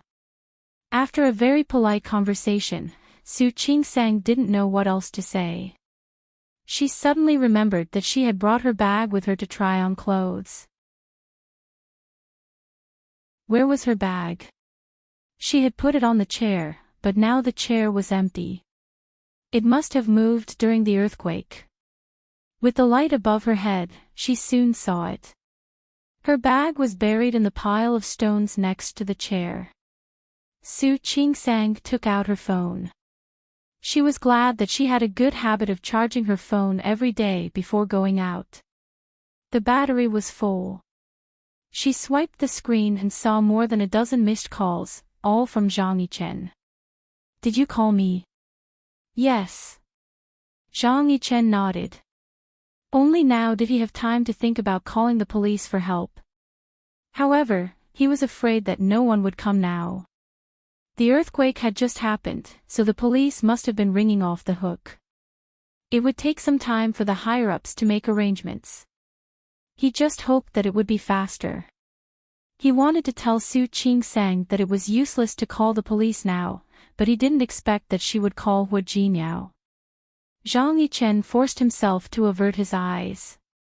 However, the space was so small that he couldn't stop looking at her even if he wanted to. Before Su Qingsang could pull out Hu Jinyao's phone, the earthquake started again. Her hand shook, and she could barely hold her phone. She was scared and couldn't help but look up. There was the sound of things being smashed above the door. She could even feel that the space they were in was shaking more and more violently. She couldn't help but want to grab something to stand up.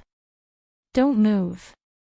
Zhang Yichen was afraid that the door would fall down, so he kept holding it with one hand and his back. He looked at Su Qingsang and said in a very soft voice, "Lean on me, quick. Don't move." Su Qingsang didn't dare to move, but she didn't approach Zhang Yichen. Instead, she leaned her body tightly against the chair. She held the phone in her hand tightly. Zhang Yichen's phone rang. He glanced at Su Qingsang and picked it up. The call was from the army, saying that there was an earthquake and asking him to come back as soon as possible. They needed to join the rescue. Sorry, I can't come now. Zhang Yichen's voice was very soft. He glanced at Su Qingsang from the corner of his eyes and then looked away. I'm trapped here in Chunhui department store. I can't get out for the time being. What? The voice on the other end of the line sounded like he couldn't believe it. After asking for Zhang Yichen's location, the other side said that they would send people to rescue him. Zhang Yichen told him the address and the situation in front of him. After hanging up, he looked at Su Qingsang. Don't worry. Wait for them to come. When they come, we'll be safe. Su Qingsang nodded. At this time, she could only calm down. The aftershocks were still going on. Su Qingsang endured the pain of the shaking and called Hu Jinyao. No one answered the phone. Su Qingsang thought about the time. He should be in a morning meeting. She called again, but before she could pick up, a new round of shaking began. The sound of the phone began to become unstable. Su Qingsang heard Hu Jinyao's voice coming from the other end of the line.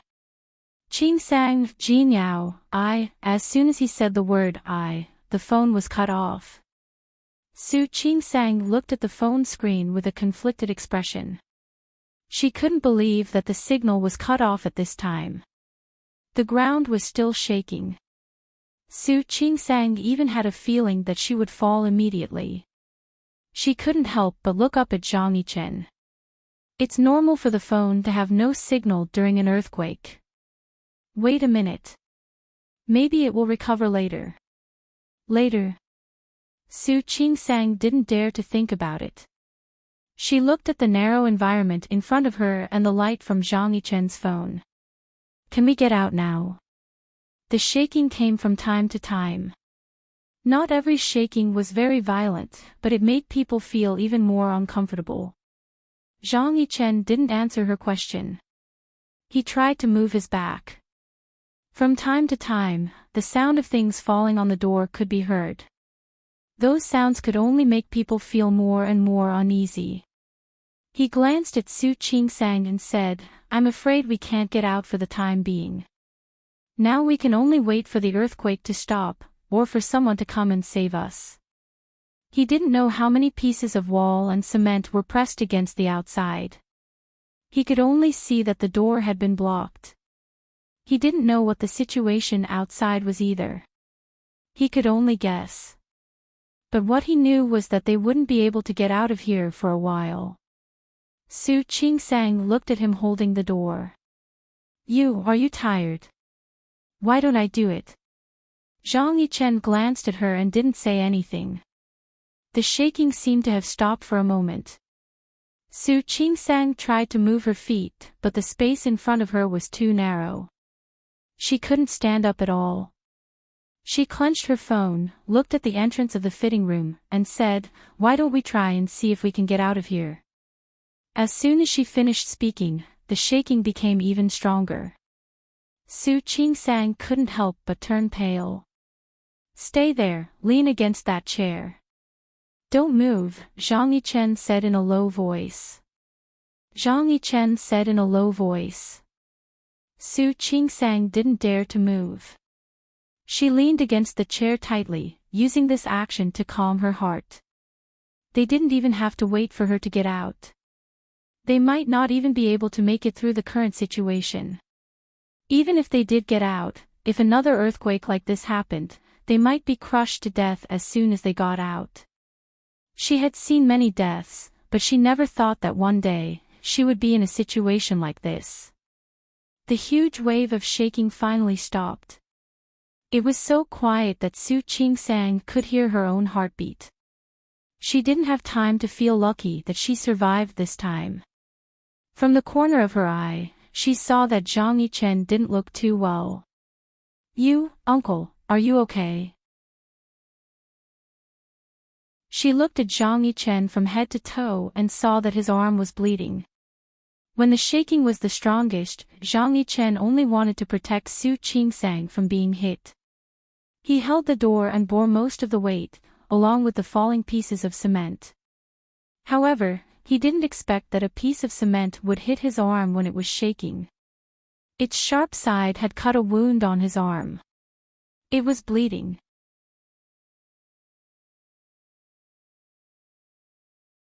Chapter 595. Are you hurt? Su Qingsang looked at his arm and quickly realized that. It's nothing. While speaking, Zhang Yichen tried to move his back. Something kept falling from the top of the door. It didn't shake anymore. He put the door back in place and held it tight. After doing this, he relaxed and sat on the ground. He was tall and small. Sitting like this, he was closer to Su Qingsang. Su Qingsang didn't have the time to care about the distance between them. She looked at his bleeding wound.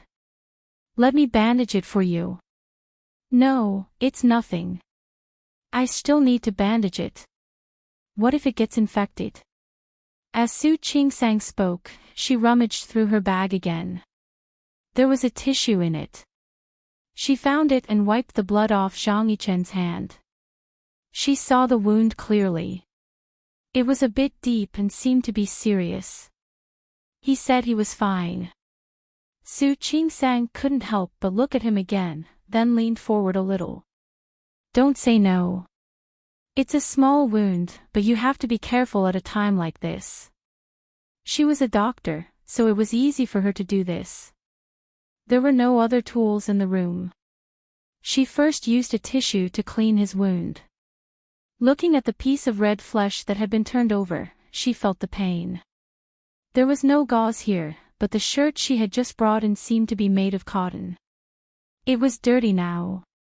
She thought for a while, then tore the bottom of the shirt into pieces, wrapped the wound with a tissue, and tied it with a piece of cloth. "I'm sorry. We don't have much space here, so we can only do this. When you get out of here, we can bandage it again." She spoke as she tied up his wound. The two of them were very close. There was dust all around them, but Zhang Yichen could see through her dusty face and see what was inside. For some reason, his heart was beating fast. He tried to turn his face away. "It's done." Su Qingsang withdrew her hand and stepped back instinctively. However, she accidentally bumped into a chair. She snorted. "Careful." Zhang Yichen held her with his uninjured hand. "Thank you." Su Qingsang thanked him in a low voice. Zhang Yichen withdrew his hand and said calmly, "Thank you. It's nothing. It's my duty."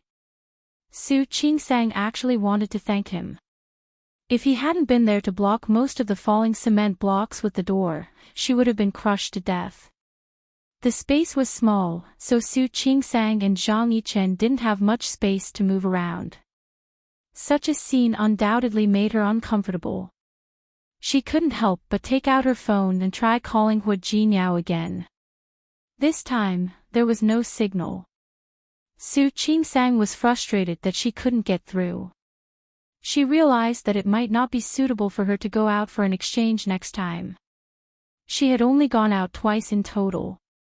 One time, she encountered a mudslide, and the other time, she encountered an earthquake.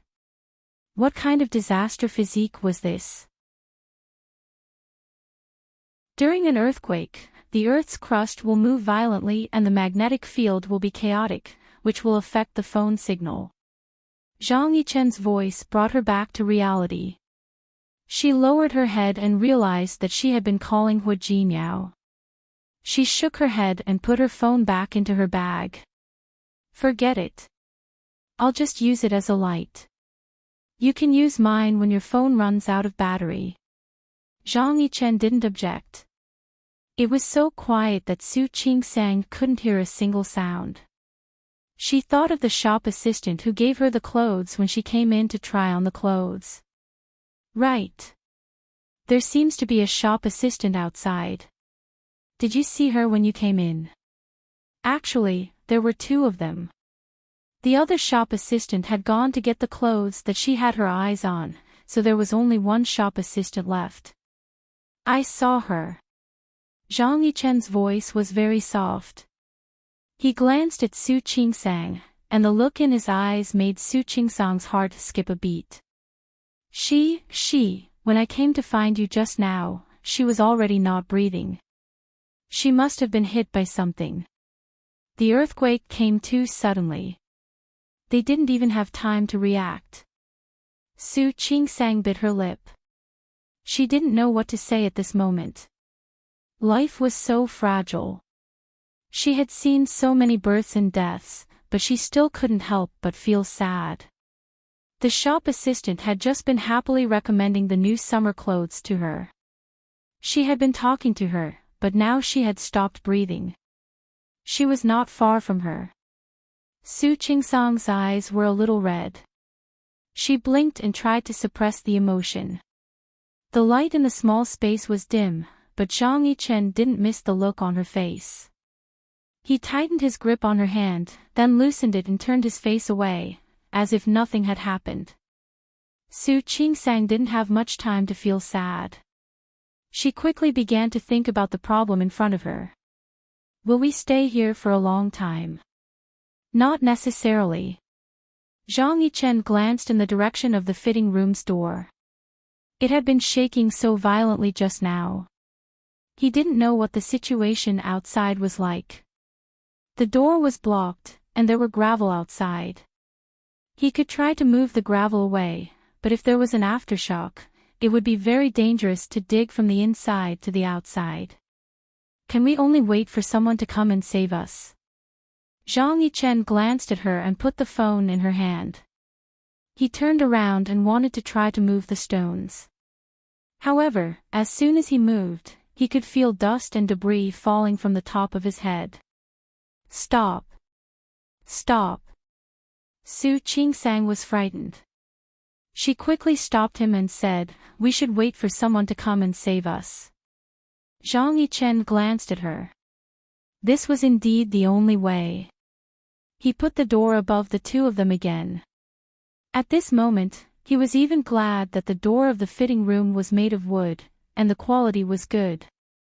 There was another silence. Su Qingsang didn't know what to say to him, and she didn't know what she could say. In such a closed space, a man and a woman alone. Su Qingsang felt a little dizzy.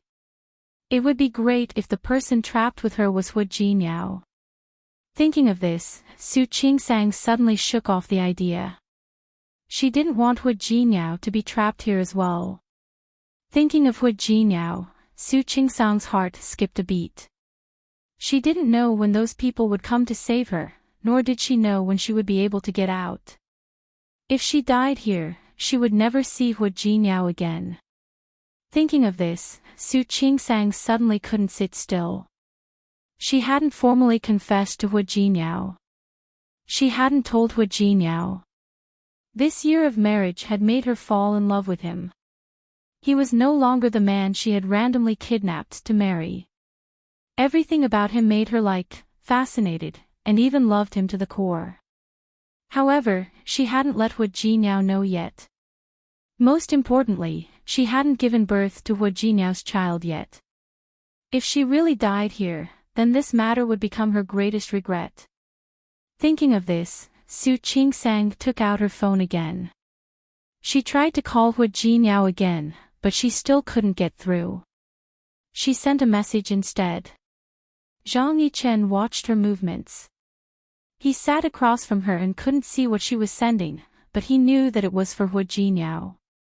He felt a little sad. He turned his face away, not looking at her. There's no signal. Your message can't be sent. I know. Su Qingsang nodded and said without looking up, I'm thinking that if I die here, I'll write my last words. She said it casually. After all, she had been in the hospital for so many years. She had seen both good and bad things. It would be her turn to die eventually. It was just a matter of time. Zhang Yichen grabbed her hand that was sending the message. She was stunned for a moment and found that he had taken her phone. He didn't look at her phone. He just stared at her face and said, "You won't die here." He was confident. Who knows? The earthquake came so suddenly. I don't know how many people will die. If we don't wait until someone comes to save us. Someone will definitely come to save us. Zhang Yichen's voice was very firm. Looking at him, Su Qingsang somehow believed what he said, but, give me the phone. I told you, you won't die here.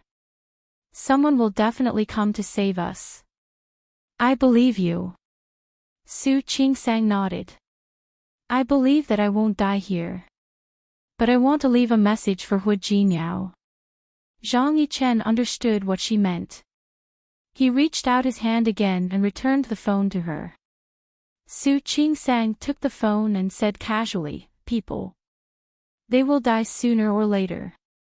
I believe that we will be saved, but I'm also prepared for the worst." Zhang Yichen looked at her lowered eyes. Because of the light from the phone, her long eyelashes cast a circle of dark shadows on her eyelids. She was very focused on sending the message. She bit her lip, as if she was thinking about what to say. She was prepared to die. Before she died, she wanted to leave a message for the person she loved the most in the world. He blinked and felt a little sad. Looking at Su Qingsang, he made up his mind. He wouldn't let her die here, even if he had to pay with his life. Su Qingsang not only sent messages to Hu Jinniao, but also to Li Qianxue, Su Yusin, Su Qinghui, Xiang Kaiping, and Shi Mengwan. She didn't know when the signal would come back. She didn't even know if they could see the message. But there was a record on the phone. If she really died, she hoped that they would see it. She sent the message to everyone she cared about. Finally, she looked at the screen in her hand. It was on the call window between her and Hu Jinniao. There was only one sentence on the screen. Hu Jinniao, when I go back this time, let's have a child, okay? In the 31 years of Hu Jinniao's life, he lived a lonely life.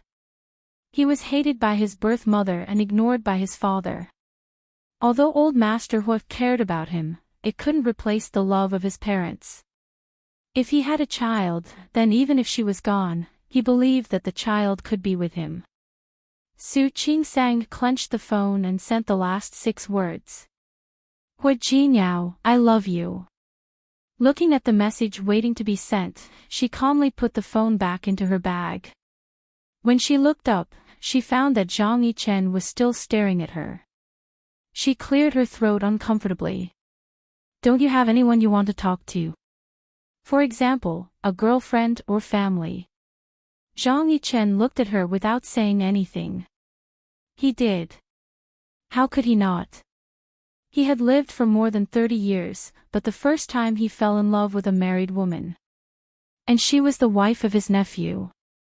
It was so ironic. He was destined to be unable to say those words. No.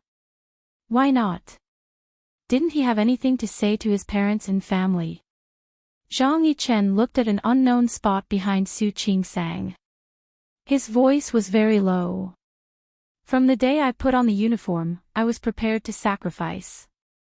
Since he had decided from the first day, he might die on the battlefield one day, or he might die in an accident one day. His family naturally knew that, so there was no such thing as a will. All the members of the Zhang family, whether it was him or his father, were prepared for such a thing. If there was anything he regretted, it was that he didn't die on the battlefield. Also, his eyes fell on Su Qingsang's face, and he found that she was a little touched. He suddenly felt uncomfortable, so he cleared his throat and said, "You should rest for a while." Save your energy. I don't know how long we have to wait. Su Qingsang was indeed very touched. She didn't have much contact with soldiers, but in her mind, they were all superior. Zhang Yichen's words shocked her. She couldn't help but look at him a few more times. She should listen to him and rest first to save her energy. After all, they didn't know how long it would take for the rescue team to arrive. Su Qingsang's head had been hit just now. She couldn't help but fall asleep while sitting. Zhang Yichen didn't sleep. He couldn't sleep. He looked at Su Qingsang. It had been about 3 hours since the earthquake. The golden time for rescue was 72 hours. 3 days. They had to find a way to get out of here within 3 days, or someone would come to rescue them within 3 days. There was no signal on the phone, the passage was blocked, and there was no way to contact the outside world in this enclosed space. Zhang Yichen's brows were tightly furrowed, and he didn't have the mood to think more. He dimmed the light of his phone and put it in his pocket. This way, he could have a light source and save electricity. Feeling that there was no more vibration outside, he closed his eyes and let himself rest for a while. However, this kind of rest didn't last long. A huge aftershock began again. Zhang Yichen opened his eyes immediately. He looked at the door panel above him first. It was shaking, but not violently. He was at a good angle, and the door panel covered him and Su Qingsang perfectly without suffocating them. But he knew that this wouldn't last long. He could feel that the air here was getting thinner and thinner. Su Qingsang. Su Qingsang. He called Su Qingsang twice, but she didn't respond. Zhang Yichen's face suddenly became anxious. Su Qingsang. Su Qingsang, wake up, wake up. Su Qingsang didn't wake up. She was woken up by Zhang Yichen just now, but in fact, the injury on the back of her head still affected her to a certain extent. In addition, the air here was getting thinner and thinner. Zhang Yichen was anxious and reached out to shake her arm. But Su Qingsang didn't react at all. Her eyes were tightly closed, and she seemed to be in a deep sleep. Zhang Yichen was anxious. He looked around. There were so many stones outside. Could they really hold on for 3 days? Su Qingsang. Time passed bit by bit, but Su Qingsang showed no signs of waking up. Zhang Yichen called out a few times, but there was no response. He knew that in the face of such a disaster, the higher-ups would definitely organize a rescue as soon as possible. But now that the aftershocks were continuous, even if they wanted to come and rescue, it would take time. Moreover, how could he let them avoid these aftershocks first? Su Qingsang. He called out again, but Su Qingsang still didn't respond. He raised his hand and looked at the time. It had already been 12 hours since the earthquake. In other words, it was already night, and Su Qingsang hadn't woken up yet. Zhang Yichen tried a few more times to touch Su Qingsang's forehead and found that her forehead was very hot. She actually had a fever at such a time. Su Qingsang. Su Qingsang. Zhang Yichen called out her name, but Su Qingsang didn't respond at all. The surroundings were still shaking. Zhang Yichen had no choice but to help her up and make her sit more comfortably against the chair. He turned around and looked at the exit just now. It was now full of boulders, cement blocks, and wall blocks. He tried to push a stone outside, but just like before, stones immediately began to fall from above. It didn't work at all. If he really did that, he would probably be smashed to death before he could get out. After locking the door again, Zhang Yichen sat back in his original position. His gaze fell on Su Qingsang's face. Her forehead was burning hot, and she was unconscious. Zhang Yichen patted her shoulder, but Su Qingsang still didn't wake up. Her face was pale, and her lips were beginning to turn white and dry. Su Qingsang needed to drink water now, but where was the water here? Zhang Yichen looked at Su Qingsang's face for a long time. As time passed, her breathing became heavier, and her face became paler. This discovery made him frown so hard that he could almost squeeze a mosquito to death. Especially when Su Qingsang unconsciously licked her lips and furrowed her brows. After staring at Su Qingsang's face for a long time, he suddenly took out a Swiss Army knife from his pocket. His eyes didn't leave Su Qingsang's face, but he raised the knife and slashed it down. Bright red blood flowed out. Su Qingsang woke up in the temporary tent set up by the hospital. The moment she opened her eyes, she thought she was hallucinating. She actually saw Hu Jinniao. This didn't make sense. She closed her eyes again. She was still a little unconscious. But what she remembered was that there was an earthquake. There was an earthquake. She was locked in that small fitting room with Zhang Yichen. What happened after that? She remembered that she seemed to have fallen asleep. When she was in a daze, she felt very uncomfortable, very hot, and very thirsty. But then someone gave her water to drink. She drank the water, felt much better, and fell asleep again. What happened after that? And, where was Zhang Yichen? Why did she remember that she seemed to be with Zhang Yichen? She opened her eyes again, and this time, the person she saw was still Hu Jinniao. Hu Jinniao. Qingsang, you're awake. You're awake. Hu Jinniao hugged her tightly and forcefully. He used almost all of his strength on her. Su Qingsang felt a little pain from his hug and felt a little uncomfortable. She blinked and motioned for Hu Jinniao to let go of her. But how could Hu Jinniao let go of her? You're awake. That's great. You're awake. That's great. She was awake. Su Qingsang wanted to speak, but she found that her throat was uncomfortably hoarse. Hu Jinniao let go of her, took a cup from the side, and put it to her lips. Come, don't speak first. You must be feeling very uncomfortable now. Drink some water first. Su Qingsang didn't speak. She did feel very thirsty. She drank all the water in the cup and felt much better. Only then did she look at Hu Jinniao.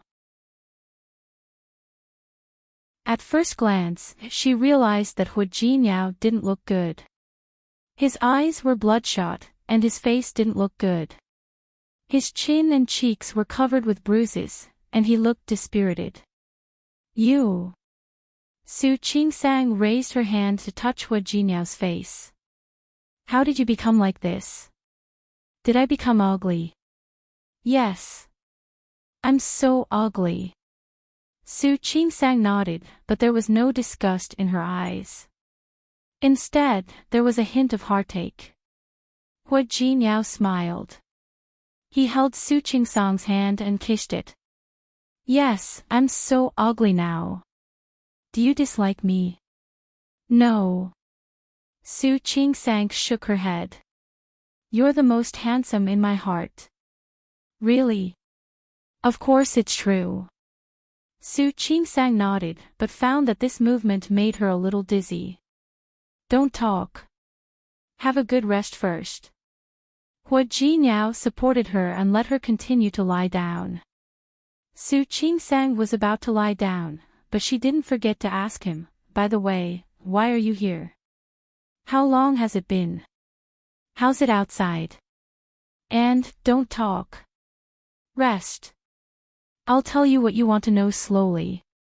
Su Qingsang was silent. She looked around and realized that she was the only one in the tent. I received your call that day. But you hung up. At first, Hu Jinniao thought that Su Qingsang had accidentally pressed the wrong button.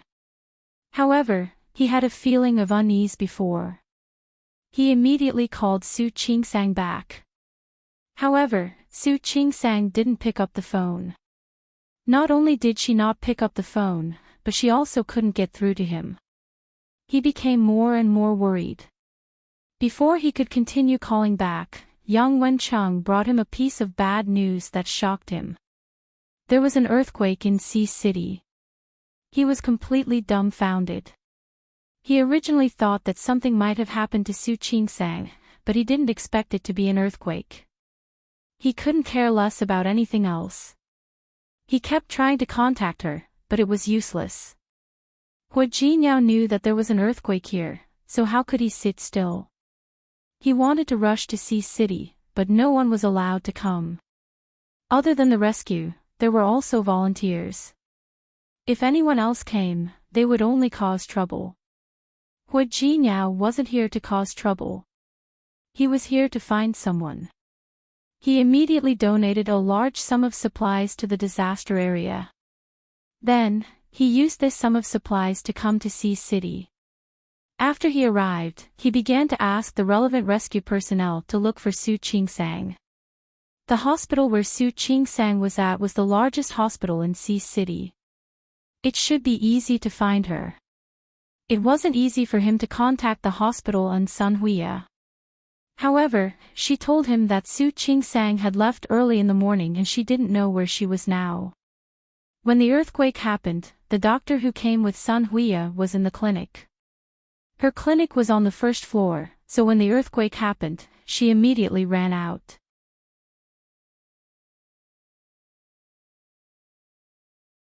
Chapter 596. Su Qingsang wasn't in the hospital, and she couldn't be contacted. Su Qingsang's condition was unknown. Every piece of news stimulated Hua Jinyao's nerves, especially when he found out that Su Qingsang had gone out to buy clothes. He really wanted to slap himself. When Su Qingsang wanted to pack her luggage, he should have asked her to bring more clothes and buy things in Sea City. It was all right now. She was the only one in trouble. Sea City was so big and there were so many department stores. Hua Jinyao had no idea which department store he should go to find Su Qingsang. At this moment, he thought of Zhang Yichen.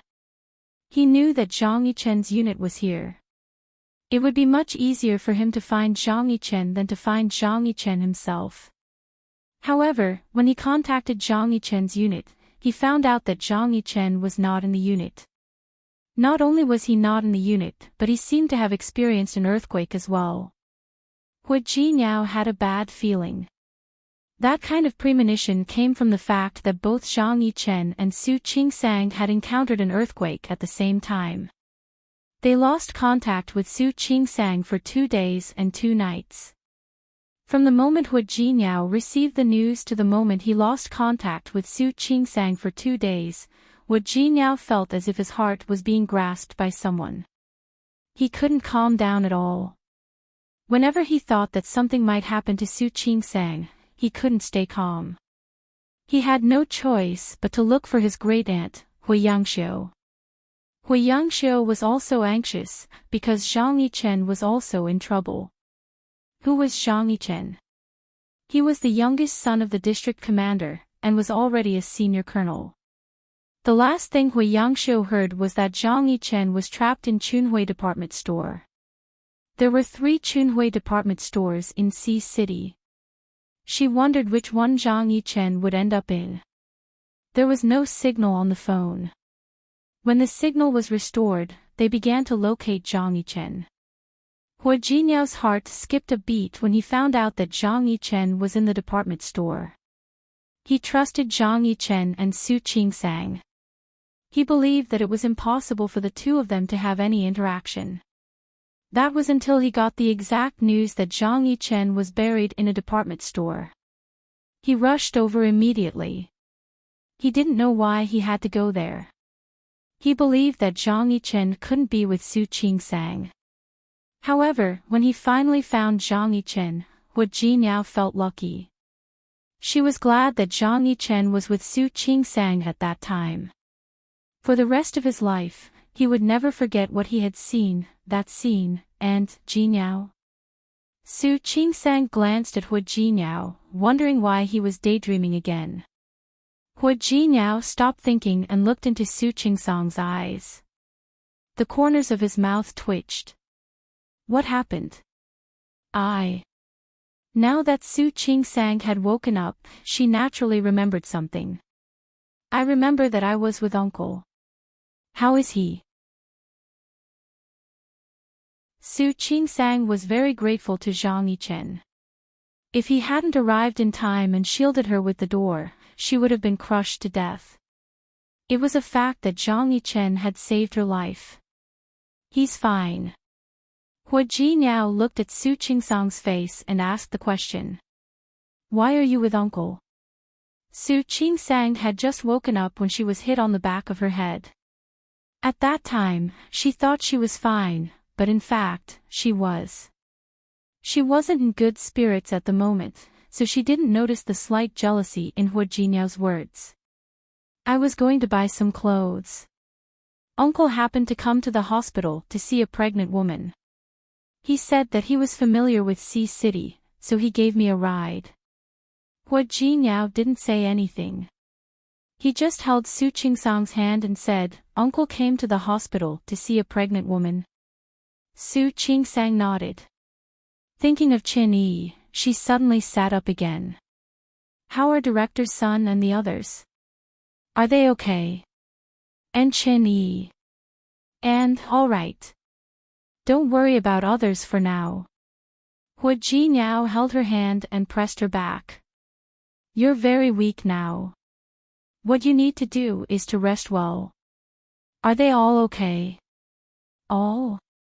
Director's son, Ling Fei, Dr. Qin, and Dr. Li are all okay. They're all okay. Hu Jinyao nodded. When the earthquake came, Dr. Sun and the others happened to be in the clinic on the first floor. They ran outside as soon as the earthquake happened. So they're all right. That's good. Su Qingsang breathed a sigh of relief. It was good that Director's son and the others were all right. Where are they now? There were a lot of casualties. They're all going to help now. Hu Jinyao looked at Su Qingsang and suddenly gently hugged her body in his arms. Qingsang, no matter where there's such an exchange in the future, don't go. Okay. He didn't say anything else, but Su Qingsang could understand what he meant. She had only gone out twice in total. One was a mudslide, and the other was an earthquake. Her luck couldn't be any better. How can there be a next time? Su Qingsang had the same thought, but she really didn't think that her luck would always be so good. These are all coincidences. The probability is low. I don't care. Anyway, you're not allowed to go next time. Okay. Next time, I won't go anywhere other than to study. Okay. You can't study either. Hu Jinyao couldn't describe his feelings when he found out that there was an earthquake in the place where Su Qingsang was. He never wanted to experience that kind of feeling again in his life. Su Qingsang looked at him, and the corners of her lips curled up slightly. There seemed to be a hint of helplessness. She was still a little listless. Hu Jinyao got up and took a bowl of porridge from the side. There's only this now. Simple porridge. Boil it with boiling water. Make do with it. There were still aftershocks from time to time, and there were still many disaster victims who hadn't been settled down. These were brought over by Hu Jinyao.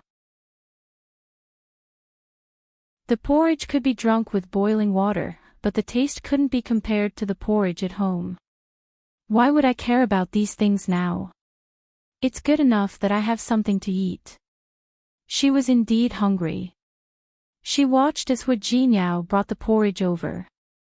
By the way, how many days has it been since the earthquake?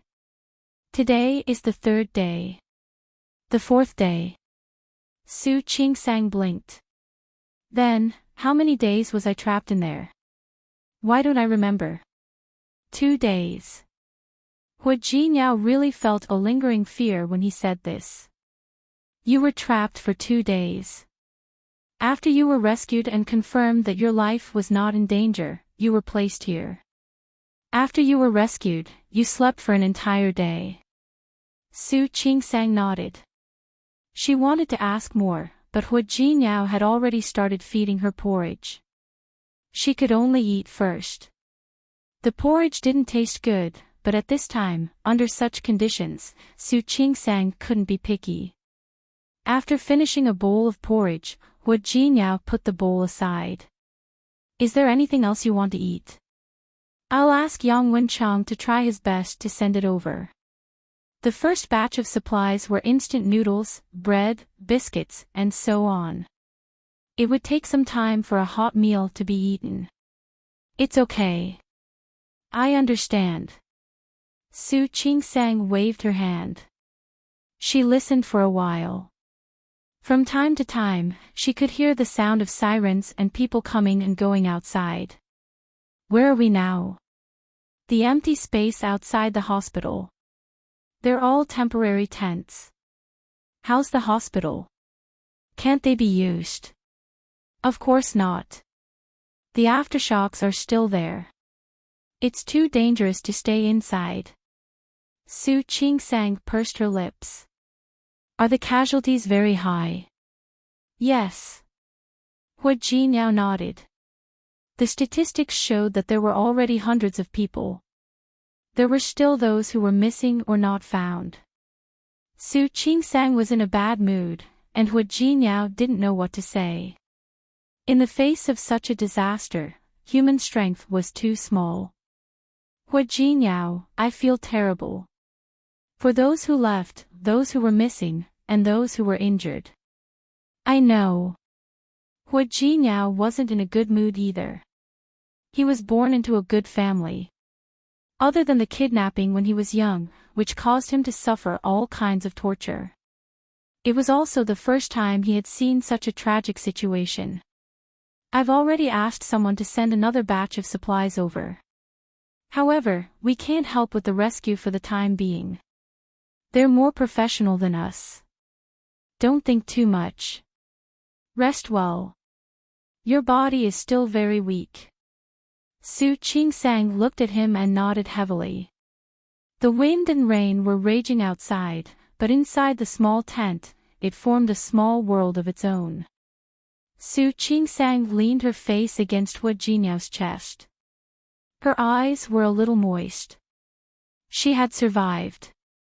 She had survived when she thought she was going to die.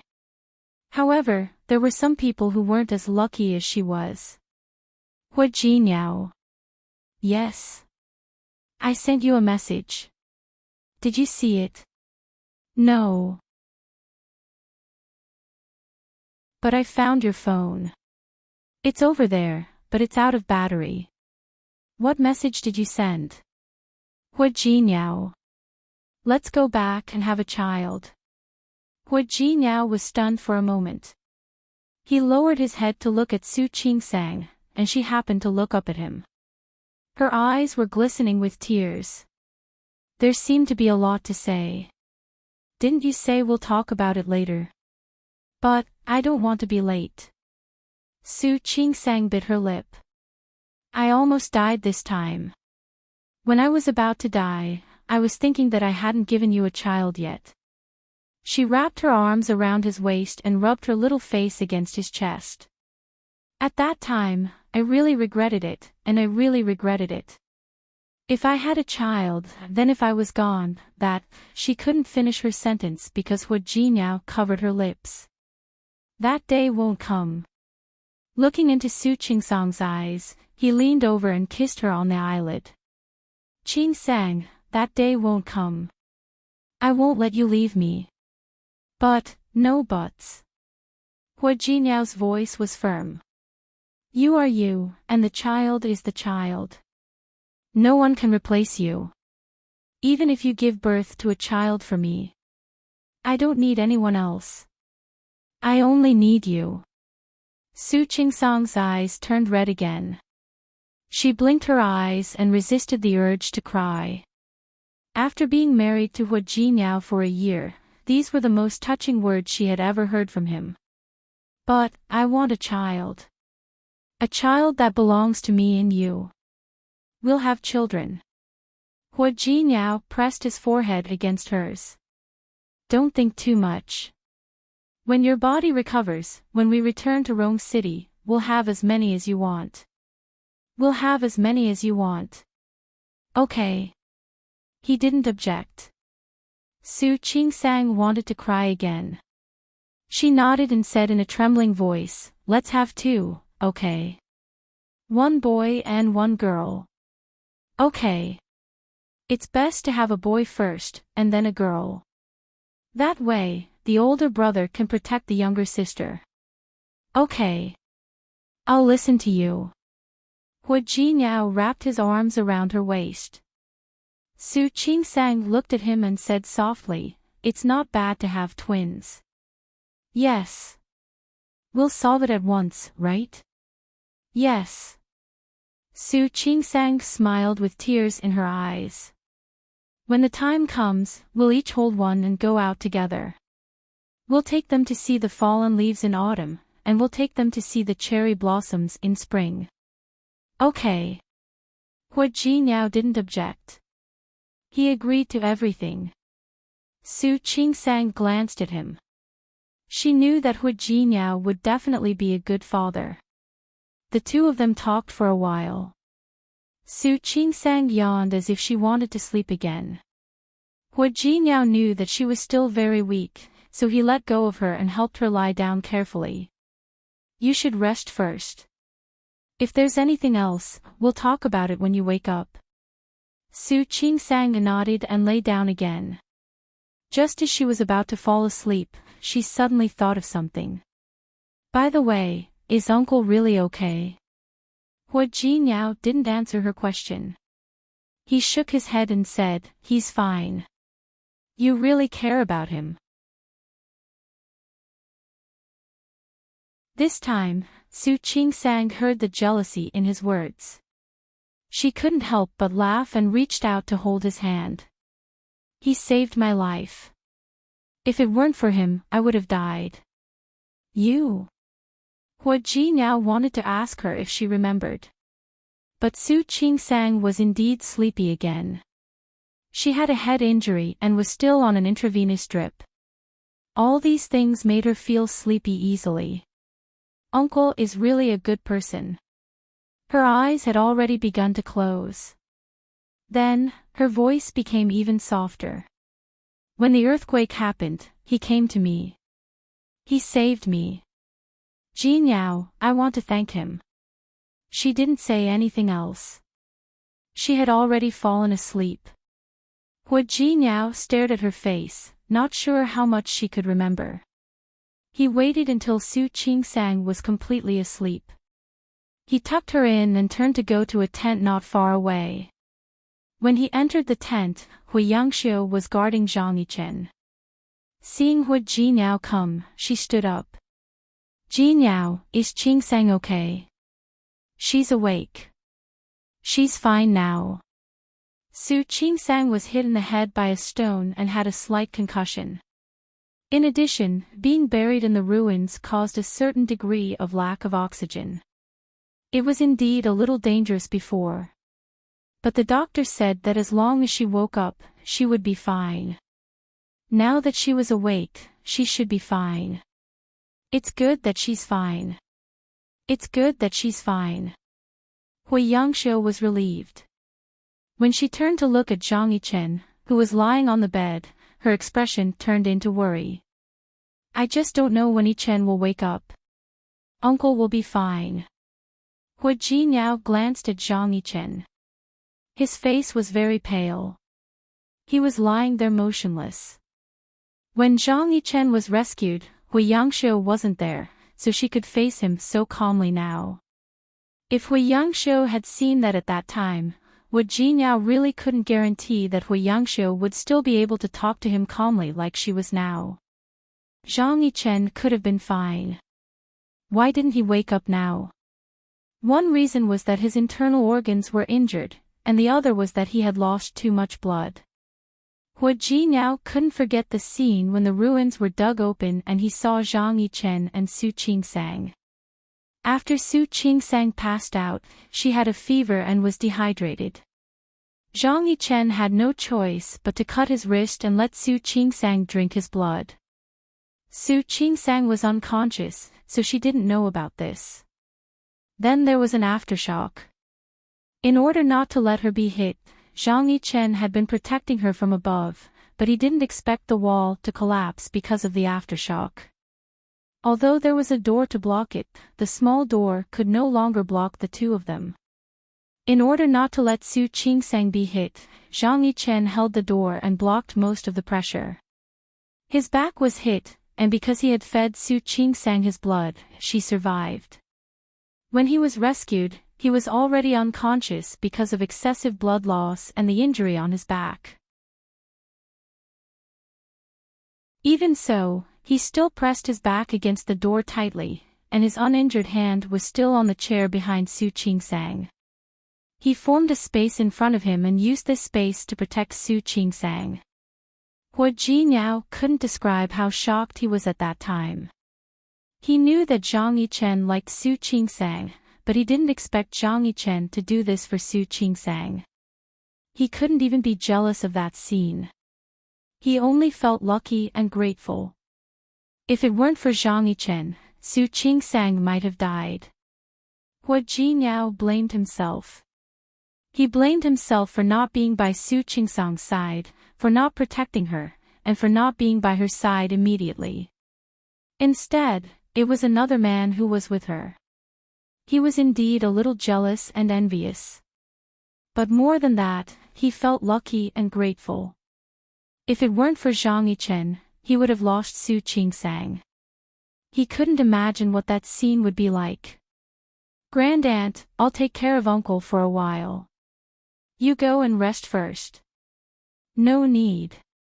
Hui Yangxiu waved her hand. "He won't wake up so soon anyway. Besides, Su Qingsang needs you. She's asleep now." Zhang Yichen was rescued. The rescuers only told Hui Yangxiu that Zhang Yichen was buried to save someone, but they didn't say who he was saving. For Hui Yangxiu, it was normal for her son to do such a thing. He was a soldier, and he had the responsibility and obligation to walk in front of others. She just hoped that her son would wake up soon. "There's really no need. I've already called Yichen's father. When the next batch of supplies arrives, we'll move him away from here first. By the way, you can move with Su Qingsang too. There are still aftershocks here. It's not safe." "Okay." Hua Jinyao didn't object. He looked at Zhang Yichen, who was lying unconscious on the bed. He only hoped that he could wake up soon. Zhang Yichen didn't wake up even when the helicopter carrying supplies arrived the next day. Hui Yangxiu was really worried about him. Therefore, she first transferred Zhang Yichen to City N, which was closest to City C. City N was also affected by the earthquake, but it wasn't as serious as City C. It was just a reaction. Su Qingsang also moved with him. After a night's rest, her body had mostly recovered. She wanted to help, but how could Hua Jinyao agree? She was injured, and her body hadn't recovered yet. She still needed someone to take care of her, so how could she save others? No matter what Su Qingsang said, Hua Jinyao didn't agree to let her stay. Not only that, but he also brought her onto the helicopter and followed her to City N. When they arrived in City N, he first arranged for Su Qingsang to have a full body examination, especially a brain examination. After confirming that Su Qingsang was fine, he also asked her to be observed for a day. Su Qingsang was helpless, even though she felt that her body was fine. However, Hua Jinyao was too nervous, so she had to stay in the hospital. City North was very close to City C, but it wasn't the closest, so there weren't many injured people here. There were more people in the hospital than usual, but because of Hui Yangxiu, they were now in the military hospital, so it couldn't be as crowded as in other hospitals. Su Qingsang was much more energetic today. However, Hu Jinyao insisted that she stay in bed to rest. She felt that she had slept too much, but Hu Jinyao didn't think so. He always felt that only in bed could be considered rest. This made Su Qingsang feel very helpless. After lunch, Su Qingsang was going to take a nap. However, after she closed her eyes, she couldn't fall asleep. Just as she was about to ask Hu Jinyao if he wanted to rest for a while, she heard the sound of him going outside. Zhang Yichen woke up. Hu Jinyao heard the news when he delivered Su Qingsang's food. His ward was next to Su Qingsang's, which was also arranged by Hu Yangxiu. When Hu Jinyao went over, Zhang Yichen had just finished a bowl of porridge. His hand was still wrapped in gauze. His face was a little pale, but much better than yesterday. Hu Yangxiu greeted him when she saw him. "Uncle." Hu Jinyao looked at Zhang Yichen with a complicated expression. When Zhang Yichen saw him, his lips moved, but when he saw Hu Yangxiu next to him, he didn't say what he wanted to ask. "Mom. I want to eat grapes. Go and buy some." "Okay." Hu Yangxiu hurried over because of Zhang Yichen's accident. Her eldest son and daughter both had tasks, so they couldn't come over immediately. As for Zhang Xinghua, he could only come at night. So, he was the only one here to take care of Zhang Yichen. Hearing that her son wanted to eat grapes, she immediately picked up her bag and walked out. Then, Jinyao, you, grandaunt, you can go. I'll stay here and keep uncle company. Sorry to trouble you. Su Qingsang was in the ward next door. She was fine. Hu Yangxiu knew that, so she wasn't too worried. She thanked Hu Jinyao and left. After she left, the ward fell silent. Zhang Yichen looked at Hu Jinyao, wanting to ask how Su Qingsang was. I know what you want to ask. She's fine. Zhang Yichen's clenched fists loosened a little. Hu Jinyao saw that, but he couldn't tell how he felt. You should have known that she would be fine when you saved her. Seeing that Zhang Yichen didn't say anything, Hu Jinyao added, Thank you. Uncle. Zhang Yichen glanced at him. He looked very calm. But only he knew how many undercurrents were hidden under that calmness. You're welcome. I know. It's too easy to thank you now. Hu Jinyao's voice was a little low. He looked at the gauze on Zhang Yichen's arm. The white gauze looked a little harsh against his wheat-colored skin. But I still want to thank you. Because I'm her husband, and you saved my wife. I thank you. You're tuning into the LoveLore Library YouTube channel. We're so grateful for your support, and don't forget to subscribe to join us on this incredible journey through captivating stories. Your generosity through donations truly makes a world of difference, as it's the primary source of revenue that allows me to expand and enhance this channel for you. Thank you from the bottom of my heart for being a part of this adventure.